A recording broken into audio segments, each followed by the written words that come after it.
Aku mau bergosip dulu nih ya. Aku bingung deh sama orang-orang ya, perempuan terutama, yang dia tuh posting di Threads atau di Twitter gitu ya. Chatting dari pacarnya di capture dan pacarnya tuh maki-maki dia gitu ya. Bilang babi lah, anjing lah, apalah pokoknya kata-kata makian kayak gitu. Mungkin kayak ceweknya ini bikin hal kecil aja gitu, si cowok tuh bisa maki-maki gitu, di capture, di posting, terus pakai isi pertanyaan, orang kayak gini harus dipertahankan apa enggak ya gitu. Coba dipakai otaknya, say. Otak dikasih sama Tuhan ini ya. Otak dikasih sama Tuhan, kepala nih ya. Kepalanya jangan kosong kan, udah ada otaknya. Otaknya juga jangan kosong, say. Dipakai. Dipakai otaknya untuk berpikir. Dari pacaran aja kamu bikin salah dikit, kamu maki-maki gitu. Kamu maki-maki, kamu tuh dimaki-maki gitu. Terus kamu pakai bertanya ya, ini orang harus kita lepaskan atau kita pertahankan. Coba otaknya yang dari kasih sama Tuhan itu jangan dikosongkan, dipakai untuk mencerna dan berpikir nih. Kira-kira nih kalau saya menikah sama dia, masa depan saya ini gimana nih? Kalau saya salah dikit aja dimaki, bisa nggak saya pernikahan tuh hip hip hura berbahagia gitu kan? Nggak usah pakai nanya itu sih sebenarnya ya kan. Berpikir dengan otak kita ini. Kita akan bahagia nggak kalau kita salah dikit dimaki? Masuk dalam pernikahan kita salah dikit dimaki, bahagia nggak? Ya, kok pakai bertanya ya, ini dipertahankan apa dilepas? Bener-bener lepas aja ke sungai sebenarnya kan. Lepas aja ke sungai, udah kayak ikan sapu-sapu, biar dia hidup di sungai itu, terserah dia gimana. Kayak ditanya, saya kayaknya membaca aja udah kayak, duh, kamu tahu nggak sih nilai dirimu itu loh, kok kamu biarin sih kamu digituin. Sebel banget. Dan banyak loh yang kayak gitu tuh. Kenapa kok kayak dimaki sama orang tuamu, maki-maki kamu juga apa gimana sih? Kok dimaki sama cowok yang masih pacarannya kayak nanya, aku lepasin atau aku bertahan? Terus kemarin ada lagi ya, emang nih, bikin-bikin saya darah tinggi aja loh baca-baca orang yang curhat-curhat di Threads nih. Dia bilang, dia mau nikah sama cowok ini, sudah tunangan. Terus cowok itu bilang sama dia, kamu tuh nggak usah beli skincare, kamu tuh nggak usah, intinya tuh nggak usah banyak gaya gitu lah, nggak usah belanja ini belanja itu. Padahal nih cewek cari duit sendiri. Terus cewek ini tuh bilang, iya kalau kita udah nikah nanti dia bakal ngurangin itu. Nah kan, ini kan juga bodoh ini sebenarnya. Ya. Dan si cewek itu bilang, gimana nanti kita nikah, bisa nggak mas kawinnya tuh kamu kasih aku tuh emas gitu. Maksudnya biar, emasnya dia nggak minta banyak kok, 5 gram kalau nggak salah. Dia bilang emas 5 gram. Maksudnya tuh biar kayak, ya ada kelihatan lah mas kawinnya gitu loh ya. Emas 5 gram berapa sih? Anggapnya 3 juta, sekarang enggak lah ya, 2,5 juta. 5 gramnya berapa, matematikanya jadi goblok. Oh 12.500.000, 15 juta lah. Yang ada cowoknya malah maki-maki dia tau. Maki-maki dia, dibilang kamu tuh nggak tahu bersyukur. Terus dibilang, ya udah kalau gitu, ya udah aku emang orang nggak punya, aku emang orang miskin, kamu nggak usah nikah sama aku dan lain sebagainya dan lain sebagainya. Terus si cewek pakai nanya lagi, kalau kayak gini enakan dilanjutin apa enggak ya? Nggak usah, saya nggak usah dilanjutin, otaknya dipakai dong. Otaknya dipakai dong, ya. Udah habis nikah nggak boleh beli skincare, suruh kerja, ya nggak. Isi lagi dimaki-maki masalah mas kawin yang segitu. Bukan ngomong yang baik-baik, pakai bilang apa namanya? Aku emang miskin dan lain sebagainya. Kalau miskin kerja, say. Miskin tuh kerja. Jangan malah playing victim ngajak anak orang nikah. Ya, pusing kepala saya bacanya ya. Duh, makan cinta itu dah. Ya, dia nggak berpikir. Orang-orang ini kenapa nggak berpikir ya? Sebelum menikah itu tuh masa honeymoon kamu tuh, masa bulan madu kamu, pokoknya semuanya indah deh dari zaman pacaran itu kan. Apa sih yang jelek waktu zaman pacarannya? Lu mungkin lagi jelek aja dibilang cantik loh lu. Beneran. Kamu misalnya minta beli jajan gitu, langsung dia bawa jajan ke rumahmu, say. Waktu pacaran tuh apa yang enggak, ya kan? Suami saya lu tiap waktu pacaran dari Jakarta ke Bali tiap bulan datang. Mau ada angin badai juga dia datang, ya. Sewa hotel apa segala macem. Kenapa? Lagi pacaran. Bisa berlibur dengan santai kita, happy pura, ya kan? Udah nikah sih belum tentu selesai seperti itu. Walaupun kalau suami saya sih dia nggak berubah-berubah jauh-jauh banget ya. Tapi biasanya sih tetap aja ada perubahan. Karena apa? Ada beban kan, kita habis nikah tuh ada beban. Nggak bisa sebebas waktu pacaran, pikirannya rileks, tenang. Waktu pacaran cuma ngurusin diri sendiri. Habis nikah nih rumah tangganya siapa yang ngurusin? Kan harus berdua ngurusin, kan akhirnya stres kan? Tanggung jawab ini, tanggung jawab itu, nambah kestresan. ya kan? Mungkin kita lagi merintis pekerjaan, apa segala macam lah, bebas lah, macam-macam lah, ya kan? Tanggung jawabnya. Ya udah pasti setelah pernikahan tuh ada, bukan suami kita sengaja berubah juga enggak loh. Kondisi juga membuat berubah, itu bisa jadi. Ya, kondisi membuat berubah aja sudah kurang enak. Maunya kan tetap enak kayak pas pacaran. Apalagi kalau kamu dapatnya laki yang cilubah, kondisi berubah, dia juga semakin cilubah, udah deh. Udah, hentikan.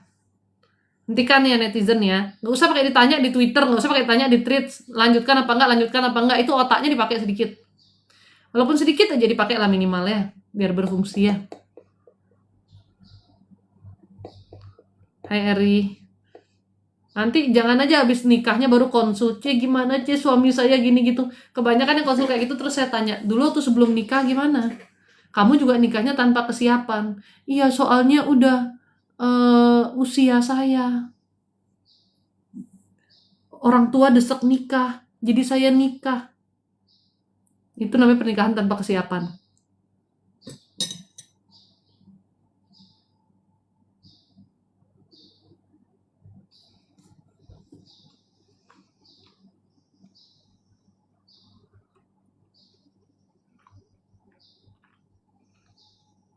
Dua hari lalu pas lagi tidur suamiku ngigau kayak mau cakar muka aku, dan itu jam 12 malam. Kenapa? Jangan-jangan dia nggak ngigau, tapi dia emang kesel, jadi kamu pengen dicakar.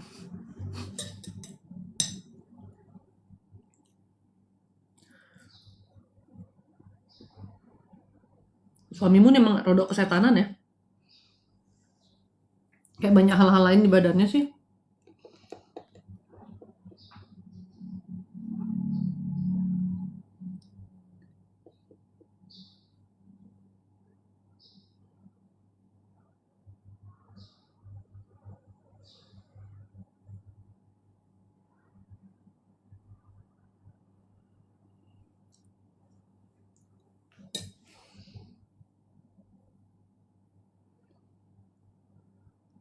Maaf mau tanya, Ibu Tiri saya sekarang baik sekali ke saya. Apa tulus dari hati, C?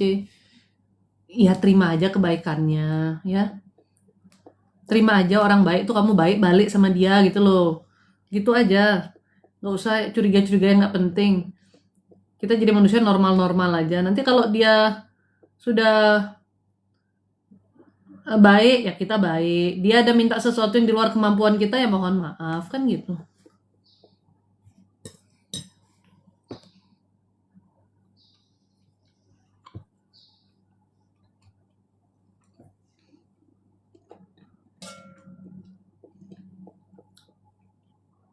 Ya tolong lihat dong pacar baruku gimana sekarang, cocok atau gimana?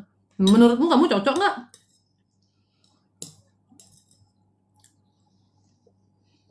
Orangnya tidak terlalu bisa mengambil keputusan, banyak ragunya, banyak bingungnya, kurang tegas gitu ya. Karakternya dibilang lembut sih nggak terlalu juga, tapi mungkin dari pola didik ya, terlalu banyak diaturin. Jadi dia mau ngambil keputusan untuk dirinya atau untuk kamu itu juga banyak ragunya jadinya.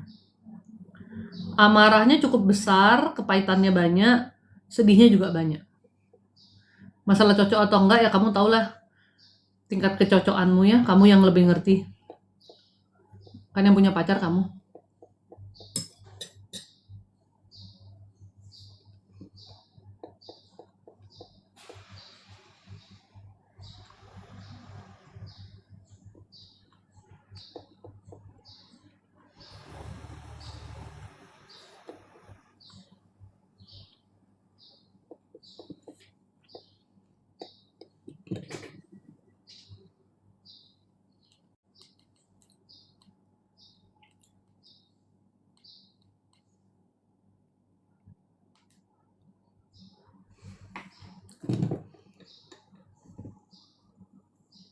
Kalau denger atau terlintas kata-kata baptis tuh kenapa pengen nangis dan sedih banget, C?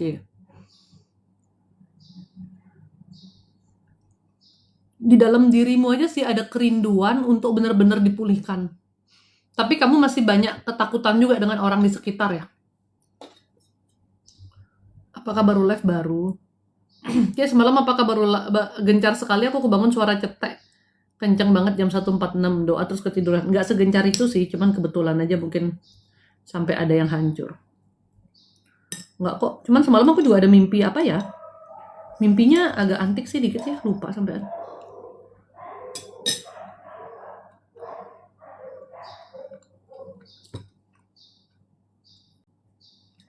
Beberapa hari lalu aku mimpi kayak diganggu. Nah itu dia kayak kasih pesan yang buruk gitu. Gangguan aja sih biar kamu ketakutan. Dia juga pas tidur tiba-tiba cubit muka aku sampai luka. Dulu juga pas tidur dia tiba-tiba cubit muka aku sampai luka dan posisi dia lagi tidur. Kamu pisah ranjang aja kalau tiap tidur dikeroakin sama suamimu ya, kok nggak ada ketenangan jiwa gitu. Suamimu nih keluarganya perdukunan ya, say? Gambar bunga mawar nih.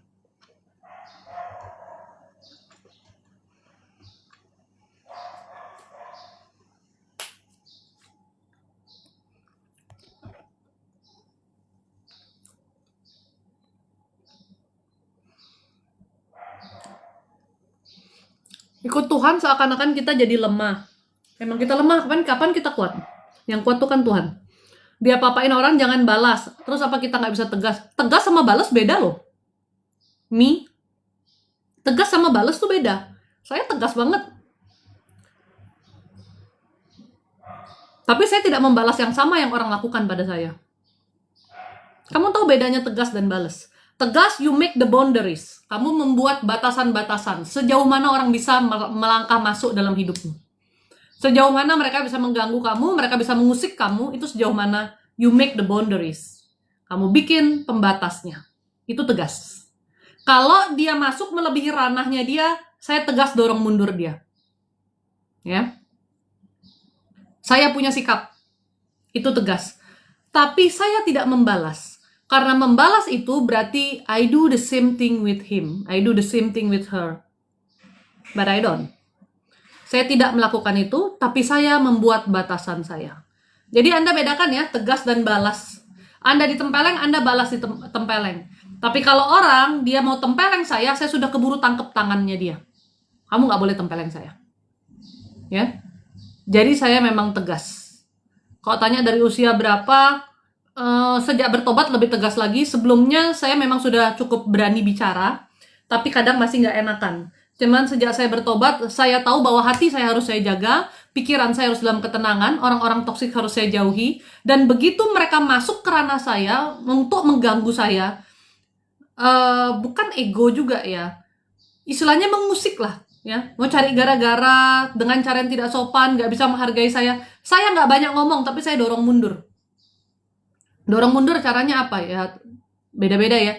Kalau pegawai misalnya ngomongnya ketus, nggak sopan sama saya mungkin nggak banyak bicara, saya diem. Habis diem keluar surat pemecatan kok, repot. Kenapa? Kan masih banyak orang lain mau kerja juga kan yang bisa kerja. Iya kan? Kenapa saya harus makan hati sama dia? Dia ngomong sama saya nggak bisa sopan, saya masih kasih dia gaji loh. Kalaupun saya ada salah bisa didiskusikan dengan baik gitu kan. Itu contohnya. Sama mertua saya. Ketika ada hal-hal yang melebihi ranah, saya bisa bilang, enggak mami saya begini. Sesuai keputusan saya. Tidak ada yang bisa ganggu gugat. Tapi sopan ngomongnya. Ya. Sama suami saya pun sama. Itulah perlunya komunikasi. Perlunya bicara dengan pasangan.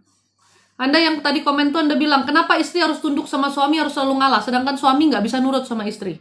Sedangkan ketika suami kita salah, kita kudu tetap tunduk katanya. Anda jangan salah baca firman Tuhan sayang ya.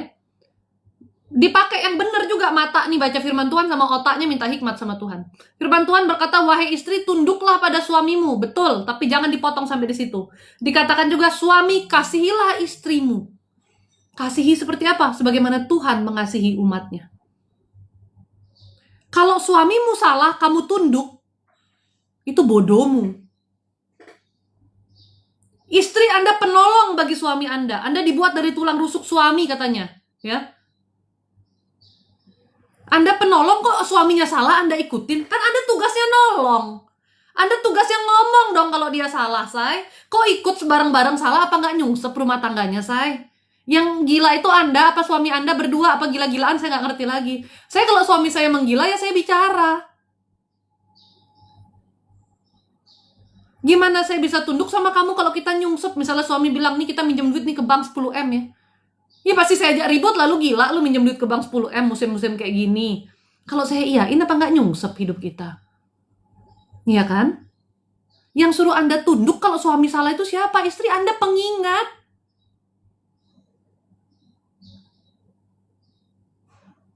Ini salah lo sayang. Bahaya lo sayang. Kalau suami Anda bengkung, tuh baru beda ceritanya. Suami Anda bandel, bebal, tuh beda ceritanya. Makanya kalau baca firman Tuhan tuh harus tetap dengan nalar, tetap dengan akal budi, tetap minta hikmat sama Tuhan. Dan jangan dipotong separuh-separuh ayatnya. Nanti suaminya yang gila nih ngomong apa? Istri, kamu tunduk sama saya. Ya saya tunduk, tapi saya ini penolongmu. Kalau kamu nyungsep gimana? Kan istri, anakmu nyungsep semua sekalian. Tugas Anda bukan cuma jadi istri yang tunduk, tugas Anda jadi istri yang menolong. Karena tidak selamanya suami benar, suami itu juga ada salahnya, dia manusia. Ya. Makasih sayang. Suami diamin istri udah berbulan-bulan karena saya mempermalukan di grup, jadi sudah tidak omongan lagi. Ya, ngapain Anda mempermalukan dia di grup? Kan sama-sama salah. Mohon maaf lahir dan batin ya Bu ya. Laki-laki yang harga dirinya tinggi, kamu tegur berdua aja bisa-bisa sensi loh Bu.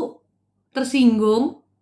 Apalagi kamu tegur di grup keluarga Bu, seluruh keluarga besarmu tahu, keluarga besarnya tahu. Ya, ya kamu jangan heran kalau suamimu udah nggak mau ngomong lagi. Nggak tahu lah Bu ya, ibu sama suami ibu mending coba ngapain dulu lah berdua ini ya. Saya jadi bingung. Di satu sisi, ya caranya dua-dua sama-sama salah sih menurut saya, cara berkomunikasinya ya. Cuman sudah terjadi. Terus dua-dua nggak ada yang ngerasa bersalah lagi. Nggak ada yang merendahkan ego. Sama-sama ngerasa satunya yang salah. Gimana? Kalian masalah rumah tangga itu cepet beres kalau ada yang mau merendahkan ego. Lebih bagus lagi kalau dua-duanya merendahkan ego. Pada akhirnya pernikahan itu adalah tentang bagaimana kita mengampuni pasangan kita. Kalau masih mau bersama. Kalau nggak mau bersama lagi, terserah aja mau bagaimana. Tapi tetap harus mengampuni biar hatinya damai. Bu, bukan ibu aja yang pernah berantem sama suami kamu. Sama suami. Saya juga berantem sama suami saya, Bu. Tapi saya tipenya, daripada kita sekeluarga jatuh, daripada kita semua kacau, mending saya ribut sama kamu. Karena kami berdua tidak akan mengambil keputusan kalau salah satu tidak setuju. Jadi saya akan pasti mau dengar dari alasannya dia seperti apa. Dan saya juga kasih argumen saya seperti apa. Ribut nggak? Ribut lah. Namanya beda pendapat. Saya juga bukan tipe yang terlalu bisa ngomong slow motion gitu. Ngomong sama Anda aja saya nadanya setegas ini. Ya kan? Apalagi kalau suami udah mulai, wah begini. Kita juga pasti ada terpancing. Tapi lebih baik saya ribut begitu. Ya, daripada keluarga kita hancur semuanya. Cuman keributan itu ada yang bisa Anda ceritakan di luar, ada yang nggak bisa Anda ceritakan di luar. Saya berantem sama suami saya, apakah mertua saya tahu? Nggak selalu lah. Apakah mami saya tahu? Ya nggak tahu lah, dia taunya rumah tangganya anaknya adem ayem. Dan kami berantem itu bukan nggak ngomong sama sekali. Puji Tuhannya saya punya suami juga yang mau merendahkan ego ya. Bahkan dia lebih merendahkan daripada saya. Dalam artian dia mungkin lebih kayak cuek gitu, mau langsung berkomunikasi. Kalau saya masih kadang diem. Ya. Sekarang rumah tangga itu adalah masalah ego. Saling tenangkan diri itu bukan berarti Anda terus berdua diam-diaman, cari kesenangan di luar, ngeplas, terus hilang kalau kayak gitu. Menenangkan diri, abis itu berkomunikasi lagi, diperbaikin lagi. Itu baru rumah tangga. Kalau enggak ya sudah rumah tetangga mungkin ya, gitu. Bicaralah sama suami. Kalau saya lebih baik berantem daripada tidak membicarakan satu masalah. Karena masalah yang didiemin itu seperti bom waktu. Yang pada akhirnya udah nyesek di dada kita, begitu kita meledak akal sehat kita hilang.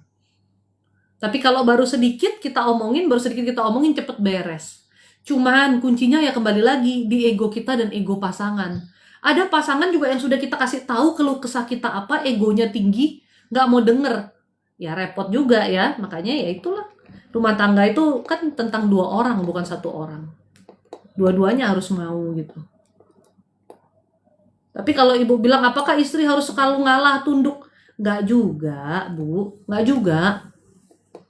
Tunduknya yang kalau laki lu bener, lu tunduk nggak apa-apa. Ya. Contoh nih, keputusan-keputusan. Saya nggak ngerti mobil. Saya cuma tahu lihat modelnya, saya cocok apa enggak. Masalah mesin, perhitungan-perhitungan, dia punya ini, punya itu. Saya nggak mau banyak cakap lah, suami saya aja yang pilih. Ngapain ribut? Ya kan? Mau renovasi rumah dan lain sebagainya. Ngapain saya pusing? Repot, paling suami saya bilang, nih anggaran renovasinya sekian sayang. Saya tanya, apa aja yang diperbaikin? Iya, udah dicek sama tukangnya, ini. Menurut kamu tukangnya gimana? Ini oke sih, bisa kerja. Di Terawang dulu biar nggak ketipu gitu. Karena kan rumahnya di Jakarta, kita di sini. Ya udah boleh. Selebihnya suami saya yang urus. Mau dia sistemnya sama tukang seperti apa, dia yang ngurus. Kita paling diskusinya seperti itu aja. Paling ini sayang rumahnya udah segini tahapnya, udah jadi. Yang memang tugas-tugasnya dia ya nggak usah pusing. Tapi hal-hal krusial, misal suami saya mau pinjam duit gitu ya. Nggak pernah sih.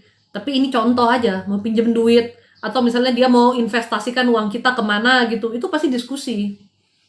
Minta pertimbangan. Komunikasi ada yang sebatas menginformasikan. Ada yang minta pendapat. Ada juga yang benar-benar kita mencari jalan tengah gitu. Nah kebanyakan tuh kalau udah mencari jalan tengah itu baku hantam biasanya. Dan saya sih jarang ya bermasalah tentang yang lain-lain gitu. Maksudnya bermasalah itu paling dari kami berdua aja. Kayak saya jadi istri agak ngambekan gitu. Nggak apa-apa dong, biar karena saya istri jadi saya boleh ngambekan. Namanya juga cewek. Kalau ditanya kenapa ngambekannya, nggak tahu alasannya apa. Namanya juga perempuan gitu ya. Tapi ya ada ngambekan-ngambekannya. Lo kepingin apa, mau apa gitu. Biar seru aja gitu, biar seru ya. Macam-macam lah. Maksudnya tapi keributannya nggak kayak gimana-gimana. Cuman sangat salah kalau kamu itu mempermalukan suamimu di depan umum. Itu salah banget. Ya. Mungkin saya juga pernah melakukan itu. Dan itu pasti menggores harga diri suami saya banget. Bedanya suami saya itu mengampuni. Ya. Sudah terlihat ngambekan emang. Cuman aku ngambekannya sama suamiku. Sama yang lain ngapain aku ngambek? Sama suamiku aja. Kenapa saya ngambekan sama suami saya? Supaya dia ngurusin saya. Dia gak ngurusin orang lain. Nanti dia ngerasa istriku datar-datar aja. Jadi aku perlu ngambekannya sama yang lain gitu. Aku perlu ngurusin cewek lain yang ngambek. Bahaya itu. Jadi aku akan memberikan nuansa-nuansa ngambek itu.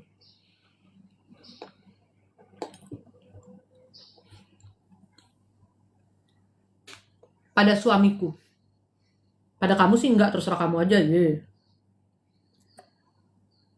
Apa emang dia perlu nenangin diri sehingga dia silent treatment? Anda tahu nggak sih bedanya silent treatment sama nenangin diri? Anda ini kayaknya dari tadi nggak ngerti-ngerti perbedaan-perbedaan kayak gitu loh. Membela diri sama apa tadi? Tegas sama membalas. Silent treatment sama menenangkan diri. Menenangkan diri tuh dia berdiam diri tuh nggak ada 3 hari 3 malam gitu saya. Dia menenangkan diri tuh nggak mungkin nggak sampai 10 tahun dia menenangkan diri saya. Kalau dia sampai silent treatment terlalu lama, berarti dia marah dan malas bicara sama kamu. Orang menenangkan diri tuh ya seharian mungkin dia perlu waktu sendiri, dia keluar kemana supaya hatinya lebih tenang, doa dan lain sebagainya. Pulang dia bisa berkomunikasi sama kamu kayak biasa. Kalau didiemin bertahun-tahun, kau kayaknya udah mau diganti sebetulnya. Ya, kenapa kau nggak bicara sama dia duluan? Emang ini lama-lama kok kalau aku di rumahmu nih gue jedukin palanya berdua loh. Gue jedukin palanya berdua, sama-sama pala batu soalnya kan diadu aja kepalanya udah ya. Heran. Sama-sama pala batu diadu aja kepalanya berdua saya. Ya, kalau kamu satu rumah nih sama aku nih, aku jedukin kepalanya. Kenapa? Biar sadar. Iya Pak, iya Cek, keluarga suamiku perdukunan, apa suami aku juga ikut main dukun. Saya bertanya, kamu bertanya, kalau yang saya dapat sih begitu, makanya saya bertanya ke kamu untuk mendapatkan jawaban. Tahu kamu? Suamimu ikut keluarganya sih ada, ikatannya ada.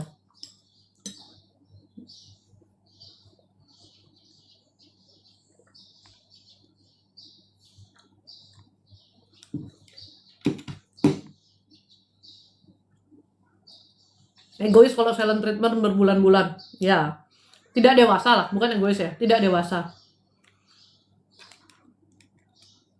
Karena seharusnya namanya rumah tangga tuh komunikasikan. Apapun itu. Bagiannya, mohon maaf ya. Kalau kamu silent treatment, kayak kamu udah gak mau bersama, kenapa kamu gak gentle aja bilang sama istrimu, aku udah gak bisa sama kamu. Kamu tuh nyiksa batin orang pelan-pelan loh. Ya kan? Tolong doa untuk oma saya yang wafat minggu lalu ya Bu, semoga diberi tempat terbaik, diberi pengampunan juga oleh Tuhan, dan keluarga diberi penghiburan. Amin. Baik C, saat konsul dulu sama Cece, ibu tiri saya ada yang negatif, tapi sekarang sifatnya berubah baik. Ya itu udah saya bilang, nggak usah kamu musingin yang terlalu gimana-gimana, daripada hatimu jadi jelek, kamu terus mikirin yang jelek-jelek juga tentang dia. Dia pura-pura, dia gini, dia gitu. Dia baik ya kita sambut baik. Tapi kalau dia punya keinginan lebih ternyata dari kebaikannya itu, tetap kita tegas pada batasnya kita gitu loh. Sesimpel itu aja jadi orang Bu. Ya. Saya ini kan bisa tahu pikiran orang, tahu hati orang. Tapi saya tidak mau berpikiran buruk tentang pikiran dan hati orang itu, Bu. Saya tidak mau berpikiran buruk tentang pikiran dan hati orang itu. Biarin aja dia mau buat kebaikan ke saya, ya saya terima kebaikannya, puji Tuhan, saya bisa balas baik, saya balas baik. Lebih penting kita baik dulu sama semua orang. Kalau sudah tahu ada niat jahatnya dia, begitu terlihat niat jahatnya dia tunjukin. Kalau saya tahu niat jahatnya tapi dia sembunyikan aja, saya pura-pura nggak tahu aja. Lebih berhati-hati aja. Orang itu kalau ada maunya kan pasti dia harus deketin kita dulu. Mungkin dia sedang tahap mendekati. Nanti kan juga akan ketahuan maunya apa, ya tinggal jangan dikasih aja. Kalau emang nggak bisa ngasih, that's it. Sesimpel itu.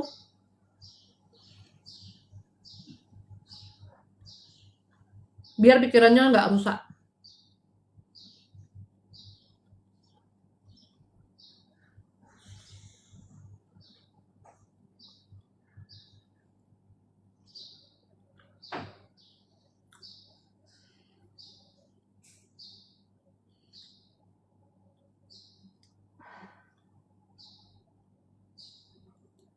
Apa saya kudu ngajak ngomong terus? Nggak usah, nanti biar saya ngajak ngomong suamimu, Bu. Itu kan suami Anda. Anda mau baik-baik enggak nih sekarang nih? Mau bener-bener nggak nih rumah tangga Anda nih? Kalau dia tidak mau bicara, ya kita harus merendahkan hati dong. Itu kan suami Anda. Apa saya yang ngajak dia ngomong nih? Kamu ngajak ngomongnya gimana? Minta maaf nggak kamu? Kamu sudah mempermalukan di depan umum. Mau perbaiki, bilang dong. Kita kan sudah sama-sama dewasa nih. Saya minta maaf. Kalau kamu sakit hati sama saya sadar saya salah. Kamu mau kita gimana rumah tangga? Kita perbaikin apa gimana? Jangan makan di kamarnya. If you want to eat, take it downstairs. Makan di bawah. Pakai gunting di bawah saya. Pakai gunting di bawah. Dengerin mami ya. Pinter ya. Kalau suaminya nggak mau bicara, kita ajak bicara. Kamu tuh harus tiru suami saya tau. Kamu tak panggilin suami saya. Kalau saya lagi diem tuh, saya lagi kesel sama dia tuh kayak dablek, kayak nggak ada apa-apa. Dia kayak orang dablek aja, kayak nggak ada apa-apa. Tetep aja, Koko pergi ya. Koko gini. Ini. Apa pokoknya terus dia bicara. Sampai kadang saya mikir, dia orang dablek apa gimana ya? Dia nggak tahu kalau lagi marah. Dia tahu. Cuman dia nggak tahu harus berbuat apa. Jadi dia berusaha bersikap biasa saja sampai saya biasa saja. Belajarlah dari orang dablek itu loh, ada pentingnya dablek itu loh. Ada pentingnya itu. Sampai terakhir saya bilang sama dia waktu berantem, kamu juga kayak nggak ada apa-apa. Dia bilang, tanya, kamu memang nggak tahu saya marah? Tahu katanya. Waktu saya lagi marahnya sih sebentar kalau saya. Tapi saking sebentarnya itu kan jadi diremehin ya. Saya kalau marah tuh sebentar aja. Tadi saya omelin anak saya sebentar aja. Abis itu langsung saya toel pipinya. Lagi dia makan tuh saya toel pipinya, saya ajak ngobrol. Ngomelnya dikit aja. Tapi pas ngomel kayak orang marah gitu. Ini rumah berantakan, buku pelajarannya rapiin. Jangan sambil main tab gitu saya iniin. Ya dia pasti kira saya marah juga. Tapi cuman nggak ada 5 menit gitu. Habis itu saya udah ngapain duduk makan. Dia bilang, mami mau nggak nih ayamnya? Nggak, makan aja. Mami maunya rumahnya rapi. Saya bilang gitu. Udah. Sama suami saya juga gitu, Bu. Kesel tuh. Marah. Biasa aja udah di hati. Nanti dia ajak ngomong cepet saya baik, udah biasa. Cuman terakhir ini saya pikir gini loh, saya tuh selalu cepet baik. Saya selalu cepet baik. Kayaknya kecepetan deh baiknya, ngerti gak sih? Kayak saya tuh kecepetan baiknya, sehingga suami saya berpikir ini bukan masalah krusial gitu. Karena istrinya terlalu cepet nih.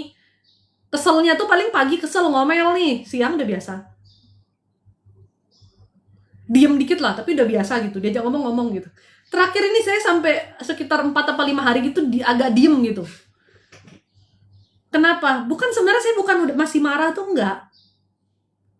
Tapi kalau saya terlalu cepet baik, nanti dikira nih masalahnya nggak serius, itu masalahnya.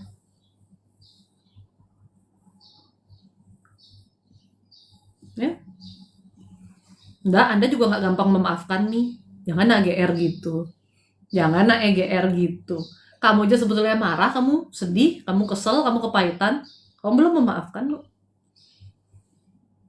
Jangan EGR gitu. Kalau kamu sudah memaafkan tuh hatimu udah lega, kamu udah melepaskan. Kita juga harus jujur sama diri kita sendiri, ya.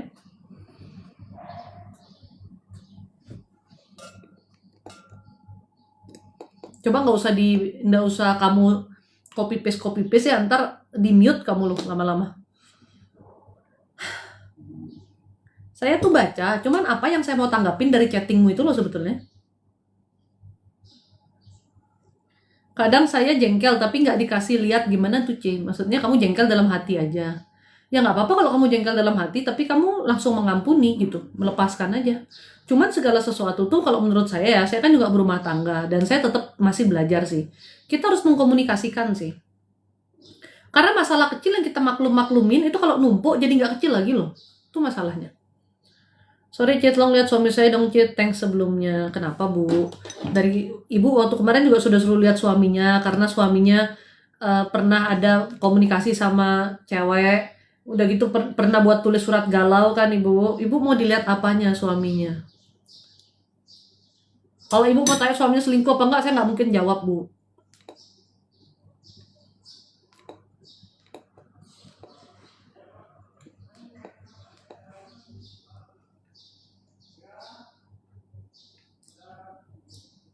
Mi, to be honest ya, wajar sih suamimu tuh kesel sama kamu.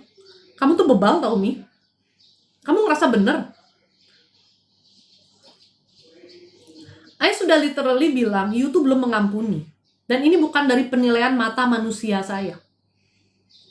Ini dari penilaian kacamata Tuhan yang diberitahu ke saya untuk saya sampaikan ke kamu. Bahwa kamu belum mengampuni. Kalau dari kacamata saya itu menghakimi kamu, tapi saya tidak menghakimi kamu. Kenal aja nggak, foto profilmu aja nggak jelas gitu, dari mana saya tahu isi hatimu sayang ya? Nama aslimu aja saya nggak tahu gitu. Tapi kamu tetap merasa benar dalam dirimu. Kalau dengan cara ini kamu menghadapi suamimu, baki hantam kamu nanti. Kalau kacamata kuda, cuman kamu yang pakai itu jeda tidur, saya nggak pakai. Ya. Karena kalau kamu mengampuni, kamu punya kasih yang besar. Kamu nggak mungkin marah-marah di live saya, segala ketikanmu itu tentang kepahitanmu ke suamimu.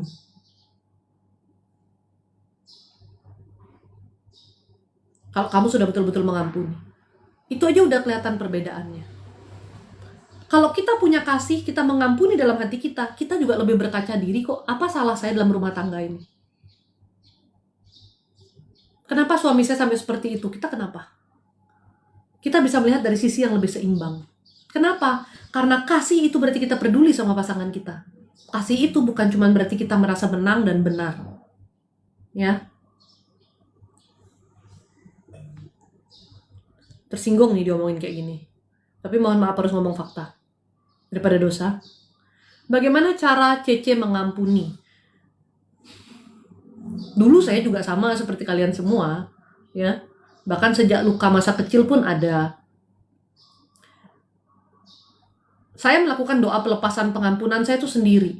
Ya. Doa pelepasan luka batin itu bersamaan dengan doa pelepasan pengampunan. Karena luka batin tidak bisa sembuh kalau kita tidak melepaskan pengampunan. Saya juga nggak tahu caranya gimana kalau kamu tanya saat itu. Karena hidup saya waktu itu porak-poranda banget. Saya nggak even sadar saya punya luka batin, saya punya kepahitan gitu. Cuman ketika saya waktu itu sudah terlalu kacau, saya berserah ke Tuhan, saya doa, saya bilang, Tuhan, saya berserah deh, saya ikut apa mau Tuhan. Waktu saat itu saya harus melayani, tapi saya tolak. Jadi Tuhan itu seperti mau tarik saya terus untuk pelayanan kan, dengan karunia yang saya punya, sedangkan hal-hal negatif juga mau menguasai saya gitu ya. Saya menolak terus untuk pelayanan, dan saya sampai capek gitu, sampai tidak berdaya dibuatnya. Saya bilang sama Tuhan, Tuhan kalau emang Tuhan mau pakai saya, sudahlah, pakailah, saya berserah aja. Tapi tolong Tuhan jaga keluarga saya bilang gitu. Karena waktu saat itu kondisi saya sangat buruk lah. Sehingga saya merasa saya nggak bisa optimal sebagai seorang istri dan seorang ibu gitu. Dengan gangguan yang besar ya gitu ya. Dan malam itu ketika saya doa saat teduh sama suami saya berdua, saya itu mengucapkan, Tuhan saya mau mengampuni. Ketika saya ucapkan itu, di dalam keberserahan hati saya yang sudah tidak berdaya itu, saya melihat begitu banyak luka batin saya. Sejak masa kecil saya itu. Jadi setiap kejadian itu saya bilang, Tuhan saya mengampuni. Saya mengampuni ibu saya, kakak saya. Yang saya nggak sebut mengampuni cuman papi saya, karena beliau begitu luar biasanya bagi saya. Nggak ada yang membuat saya harus mengampuni beliau, justru yang saya harus minta maaf sama papi gitu. Saya mengampuni ada teman yang dulu nyakitin saya. Tuhan tuh kasih lihat semua. Kasih lihat dalam artian di pikiran saya tuh teringat semua itu loh. Yang ternyata itu luka buat saya. Termasuk luka dari suami saya. Yang dulu saya tuh bingung kenapa saya selalu marah sama suami saya. Kenapa saya marah? Kenapa saya ada rasa kecewa sama suami saya? Di mana sih salahnya gitu? Saya juga bingung. Tapi ketika saya melepaskan luka batin tuh saya jadi tahu perasaan saya seutuhnya. Saya marahnya kenapa? Salahnya apa?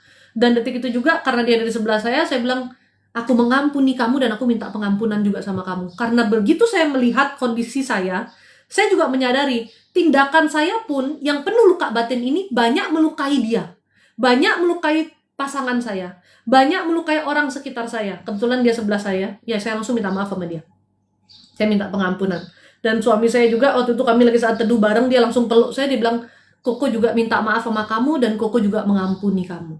Jadi kami berdua saat itu langsung melepaskan pengampunan bersama, langsung saling mengampuni juga bersama. Dan di detik itu juga ya, hati saya tuh lega, lepas banget, plong banget. Kadang kita nggak sadar nih, kita pikir kita udah memaafkan. Saya bersama dalam rumah tangga sama suami saya 11 tahun lebih ya. Lupa juga berapa hitungan detailnya, 10-11 tahun lah. Mungkin sama pacaran 13-14 tahun ya. Saya menghabiskan tahun-tahun pertama pernikahan saya itu dengan marah saja setiap hari. Dengan stres, dengan kesel. Sampai nggak ada salahnya suami saya kesel.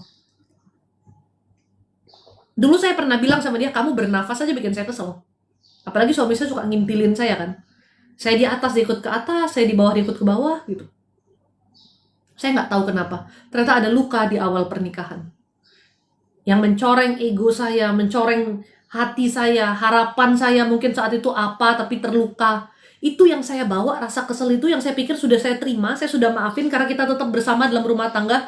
Ternyata tidak. Baru saya mengampuni itu dengan doa. Kita tidak bisa mengampuni kalau kita tidak punya Tuhan di hati kita. Kita nggak bisa mengampuni kalau kita tidak meminta bantuan Tuhan. Kalau kita nggak punya kasih di hati kita, nggak bisa. Kita tidak bisa mengampuni kalau kita tidak mau mengampuni. Maka yang harus kita lakukan untuk bisa melepaskan pengampunan adalah kemauan dari dirimu untuk berserah dulu sama Tuhan. Tuhan, saya udah nggak sanggup nih Tuhan, hati saya begitu sakitnya, tidak nyamannya hidup saya Tuhan karena ketidakmampuan saya mengampuni ini. Saya mau mengampuni Tuhan. Waktu itu saya udah mau lepas semua, saya udah nggak kuat lagi. Udah pusing sendiri gitu ya, udah nggak sanggup. Jadi saya bilang saya mau mengampuni Tuhan, saya mau tunduk, saya mau berserah. Dan saya sungguh-sungguh, bukan gombal di hadapan Tuhan ya. Yang kedua, saya bilang Tuhan bantu saya lepasin semua, bantu saya mengampuni. Itu yang saya lakukan. Sampai benar-benar Tuhan tunjukin semua lukanya, saya langsung mengampuni. Kalau mengampuni sebelah pihak gimana Cie? Tidak jadi masalah. Karena mengampuni itu tentang dirimu, melepaskan itu dari hatimu. Apakah orang itu juga mengampuni kamu, itu menjadi urusannya dia dengan Tuhan. Kebetulannya suami saya ada sebelah saya. Apa kabarnya ketika saya melepaskan pengampunan untuk ibu saya, untuk kakak saya, untuk teman yang saya sudah nggak pernah ketemu puluhan tahun? Kan mereka nggak ada depan saya nggak bisa bilang sama mereka kalau saya melepaskan pengampunan. Dan saya juga nggak ngomong sampai hari ini sama ibu saya, Mami, aku udah mengampuni Mami. Ntar mami saya pikir, lu gila kali, harusnya juga gue yang mengampuni lu, kan gitu logikanya kan. Tapi anak kan juga punya luka sama orang tua, ya kan? Tapi secara biasanya kan orang tua yang disuruh mengampuni anak, bukan anak suruh mengampuni orang tua. Ya sudah, saya lepaskan aja pengampunannya. Saya rasa plong dan leganya tuh diri saya. Masalah orang lain nanti dia belum mengampuni, itu menjadi perhitungan dia dengan Tuhan. Kalau kita bisa minta maaf sama orang itu, dia ada depan kita minta maaf. Tapi kalau memang nggak bisa, orangnya sudah nggak tahu di mana batang hidungnya, nggak pernah komunikasi udah berapa puluh tahun, karena itu sudah luka batin dari zaman purbakala ya kita minta sama Tuhan. Tuhan, kalau saya diberi kesempatan lagi bertemu supaya saya bisa meminta pengampunan sama dia. Tapi Tuhan, ampuni saya Tuhan. Dan saya mau mengampuni dia juga Tuhan, gitu. Ya. Jadi kalau masalah mengampuni itu urusan hati masing-masing. Diri kita dengan Tuhan. Ya. Kalau orang itu nanti terima atau enggak, itu terserah dia lagi. Karena ada orang yang dia sendiri juga sulit mengampuni, ya dia masih perlu berproses. Dia masih perlu melepaskan pengampunan. Ya.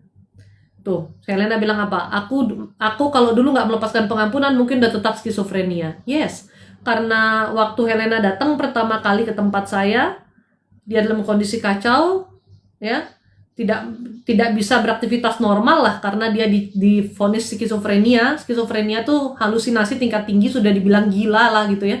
Yang seharusnya kamu di RSJ. Dan saya bilang sama Helena apa?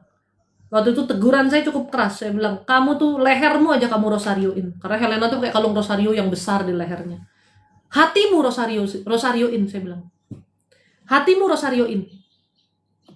Jangan lehermu kamu rosarioin, hatimu kamu rosarioin. Maksudnya apa?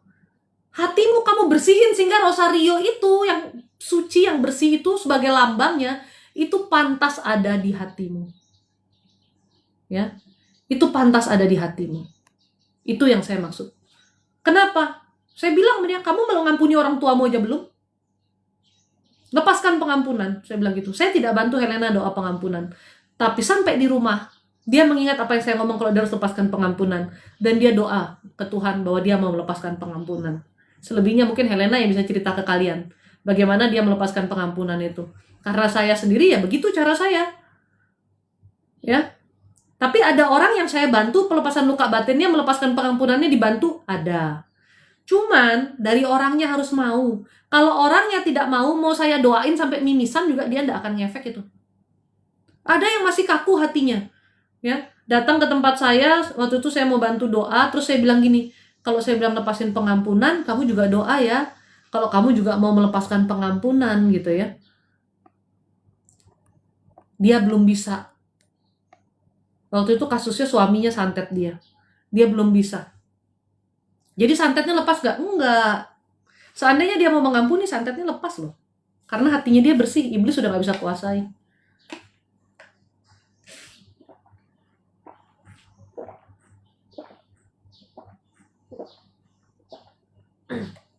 Tapi kan pengampunan tuh tidak bisa dipaksakan. Saya gak bisa maksain. Meli, ampuni sekarang juga. Ci Olive, ampuni sekarang juga. Gak boleh lagi simpen di hati. Ayo lepasin sekarang. Yang ngomongnya gampang sayang. Orang yang ngerasa ini bisa gak beneran rilis saat itu juga? Belum tentu kan? Ya kan? Belum tentu. Makanya kita hanya bisa encourage, ayo mengampuni. Kalau kamu mengampuni itu menolong kamu. Kamu mengampuni itu kamu kamu yang lebih lega, kamu yang lebih tenang. Gitu. Jadi caranya tuh seperti itu ya, berproses. Tapi dari diri sendiri mau minta bantuan Tuhan. Anda tidak bisa mengampuni kalau tidak ada Tuhan dalam hidup Anda.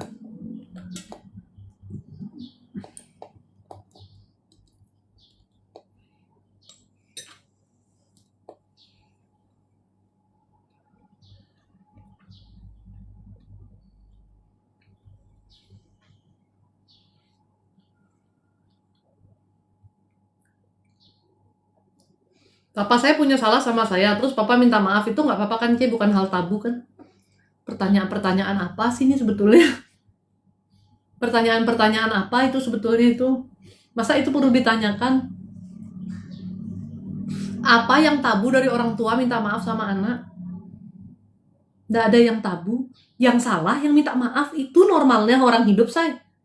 Tanpa membicarakan ego kita, tanpa membicarakan kita punya pemikiran-pemikiran yang meninggikan diri kita itu. Siapa yang salah itu yang minta maaf. Saya aja sering minta maaf sama anak saya. Saya habis marah, saya minta maaf sama anak saya. Suami saya habis marah, atau ada mungkin anak saya apa gitu, kita yang lagi emosi, kita marah sama dia, kita langsung minta maaf sama dia. Kenapa? Apakah itu merendahkan harga diri saya sebagai orang tua? Tidak. Justru itu meninggikan harga diri saya di mata anak-anak saya. Karena apa? Orang tua yang luar biasa adalah orang tua yang juga berani mengakui mereka pun bisa salah. So, anakmu belajar dari kamu. Mereka akan memahami bahwa orang tuanya tidak sempurna, orang tuanya bisa bikin salah, tapi berani mengakui kesalahannya. Bukankah itu yang dibutuhkan orang anak-anak kita dalam hidupnya? Mengetahui bahwa dia mungkin akan berbuat salah, mengetahui bahwa dia bisa berbuat salah, dan mengetahui bahwa dia punya kesempatan memperbaiki kesalahan itu dengan minta maaf dan berbuat yang lebih baik lagi. Ya kita tunjukkan dong itu sebagai orang tua. Jangan kalau anakmu salah, kamu minta maaf gak? Kamu kurang ajar sama papi ya, kamu kurang ajar sama mami ya. Giliran kamu sebagai orang tua salah. Loh, aku kan orang tuanya. Anda orang tua juga manusia, Anda bukan dewa, Anda bukan Tuhan, ya kan? Gentle lah. Kita aja mati-matian bilang sama anak kita, harus tahu 3 kata-kata emas. Sorry, terima kasih, sorry, tolong, terima kasih, gitu kan? Kamu ucapin gak ini ke anakmu 3 ini? Hai. Did you say sorry to your kids?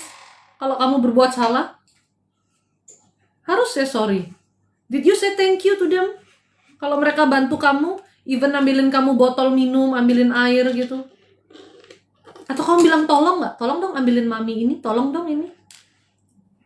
Nanti mikirnya bentang-bentang anak, dibabu-babuin lagi. Ya. Jadi orang tua, Anda itu contoh soalnya.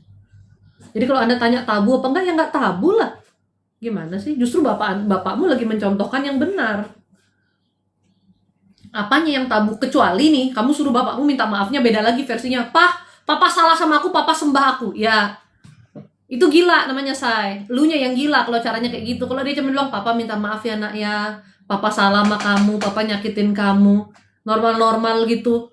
Ya nggak apa-apa, kecuali kamu nyokap, papa sembah nggak aku, papa bersimpuh nggak depanku, papa minta ampun. Lu kebanyakan nonton sinetron Indosiar lu kalau begitu, ya. Yang lagi duduk di singgasana, terus yang bersalah harus sungkem di bawahnya, itu kebanyakan nonton sinetron Indosiar, say. Ya. Kalau cuma minta maaf biasa itu sebetulnya nggak perlu ditanyakan. Secara logika aja deh, jangan lo gila. Pertanyaannya itu.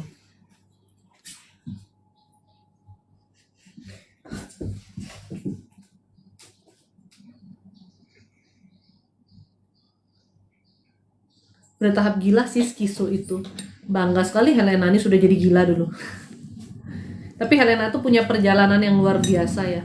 Makanya kalau dia juga tidak mau berserah sama Tuhan tuh saya bingung. Kalau dia tidak mau tunduk sama Tuhan juga saya yang bingung itu. Karena perjalanan ini tuh menurut saya luar biasa sih. Dibuat hampir gila, nggak bisa ngapa-ngapain.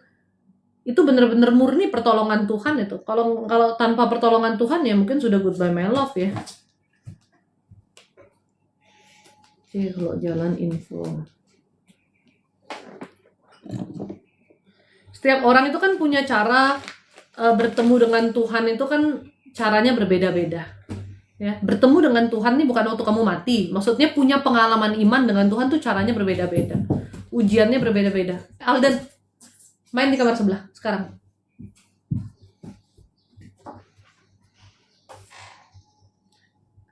Bener-bener nih sio tikus apa kelakuannya jadi kayak tikus. Geladak duduk di bawah. Bikin gak fokus. Mengampuni masih agak berat untuk diriku. Karena pernah ditipu suami teman kerja saya, diambil uang saya. Dengan janji ponakan saya lulus. Bu, pertama ya Bu ya, ibu mau ngelulusin ponakan pakai nyogok duit itu aja udah salah Bu. Itu aja udah salah ibuku sayang.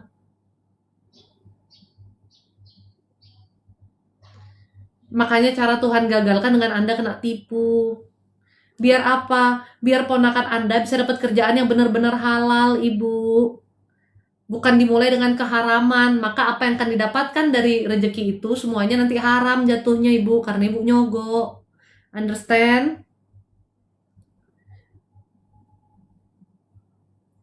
Inilah pentingnya punya penerimaan dalam hidup. Dan Bu ya, saya ngomong gini karena saya juga pernah kehilangan uang, Bu. Dan saya kehilangan uang karena kebodohan saya sendiri. Nilainya besar, nilainya miliaran. Saya tidak bisa menyalahkan orang lain. Murni kebodohan saya sendiri. Yang bisa saya salahkan satu-satunya cuma diri saya. Tapi saya kan juga sayang sama diri saya. Jadi saya nggak tempelengin diri saya ini, Bu. Ya, untungnya suami saya tuh sayang sama saya juga. Ya, bukan sama duitnya dia sayangnya sama saya. Jadi saya nggak dicerai, Bu. Ya, karena nilai yang saya hilangin tuh gede, Ibu.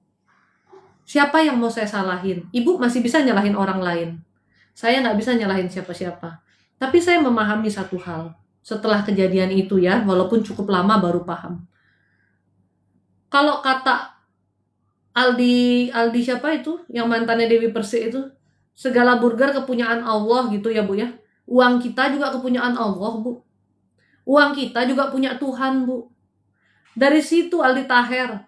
Dari situ saya memahami, Bu ya, bahwa sekalipun uang itu ada di rekening saya, udah keluar, stop. Sekalipun uang itu ada di rekening saya, sekalipun uang itu awalnya milik saya atas nama saya, bisa jadi itu hanya titipan Tuhan sebentar untuk saya, supaya saya bisa menikmati angka itu di rekening saya. Karena selama uang itu tidak terpakai menjadi makanan yang saya nikmati langsung, kayak lagi makan jajan nih, nggak kepake jadi baju yang saya pakai, nggak kepake jadi mobil yang sedang saya naiki, ya mungkin bisa jadi itu bukan rezeki saya, hanya dititipkan sebentar, Ibu. Ya, bahkan mobil pun kalau ternyata suatu hari mobil kami dijual, berarti itu sudah bukan harta kami lagi, Bu. Kami hanya menerima manfaatnya. Sebatas itu saja rezeki kami, sampai di situ saja rezeki kami bersama mobil itu. Insya Allah digantikan dengan rezeki yang lebih besar, gitu ya.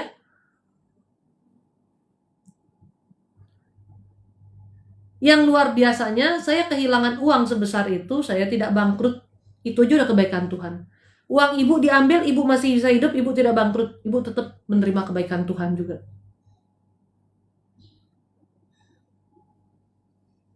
Manusianya itu hanya menjadi alat Tuhan untuk menjadi pengingat bagi kita bahwa rezeki itu adalah yang Tuhan titipkan.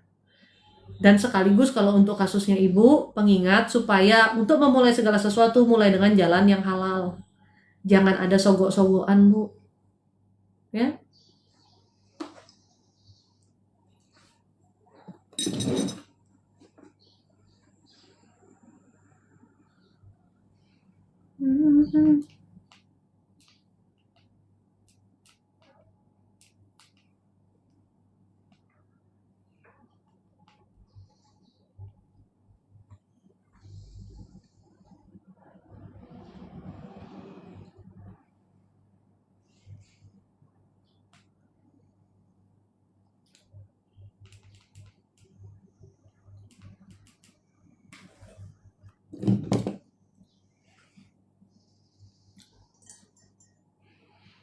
Kalau kita tidak selalu melekat,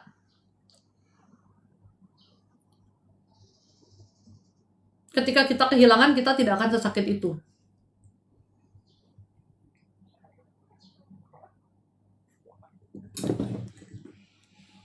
Makanlah dulu supaya Anda tidak mati nanti waktu kita berlari di lapangan tenis, ya.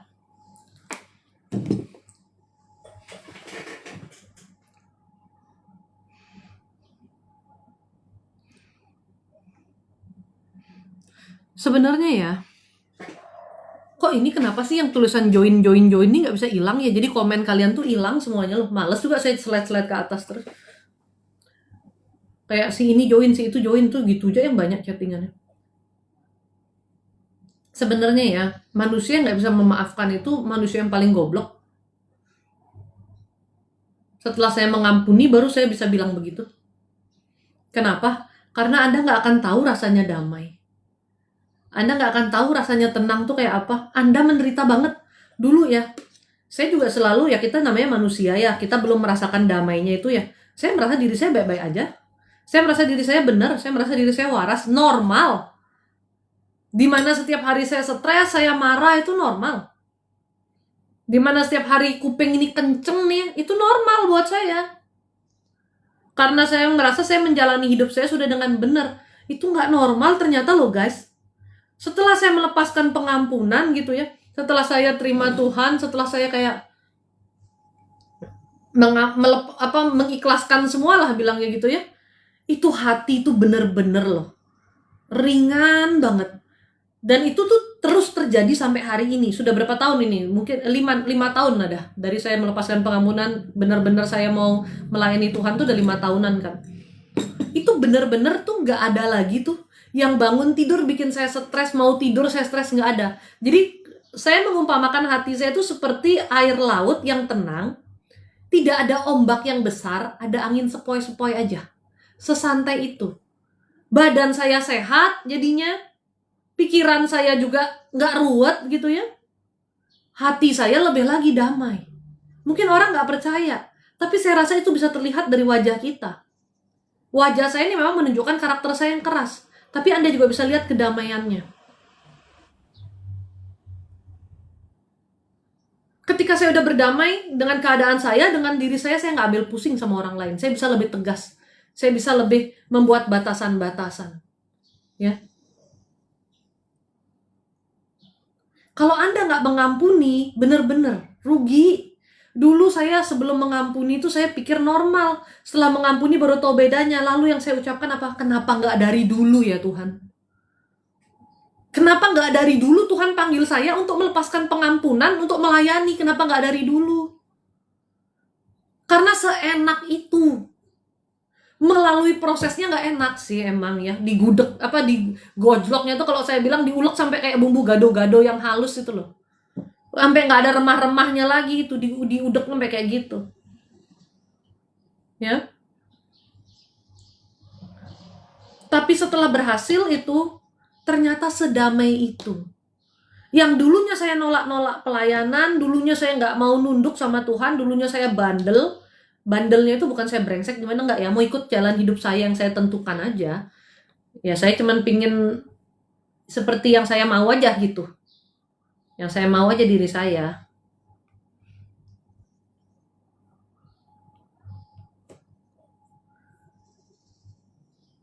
Ternyata setelah mengampuni, setelah tunduk, enaknya bukan main. Sampai saya bilang, kenapa nggak dari dulu ya Tuhan?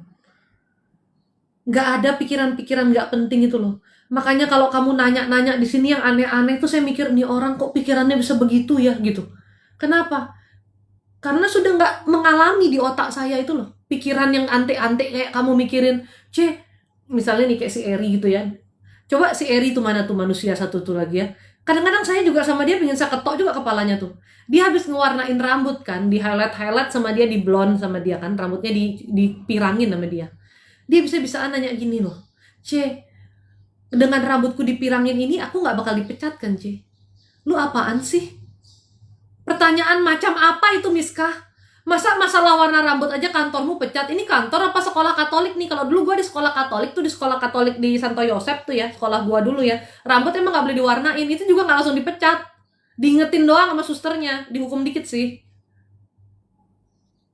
Ya kali lu di kantor udah setua bangka ini, say, udah umur mau 40, yang lu sudah bisa menentukan nasib hidup lu sendiri, masalah lu semir rambut lu mau dipecat di kantor, yang bener aja, Ri. Pertanyaannya dia tuh loh, sampai di grup tuh saya bilang apa? Bisa diam gak Eri? Gak usah nanya enggak. Saya bilang kayak gitu. Kenapa? Otaknya tuh isinya enggak kadang-kadang. Mesti dibenerin tuh kadang-kadang tuh ya. Otaknya dia tuh, dirapiin lagi.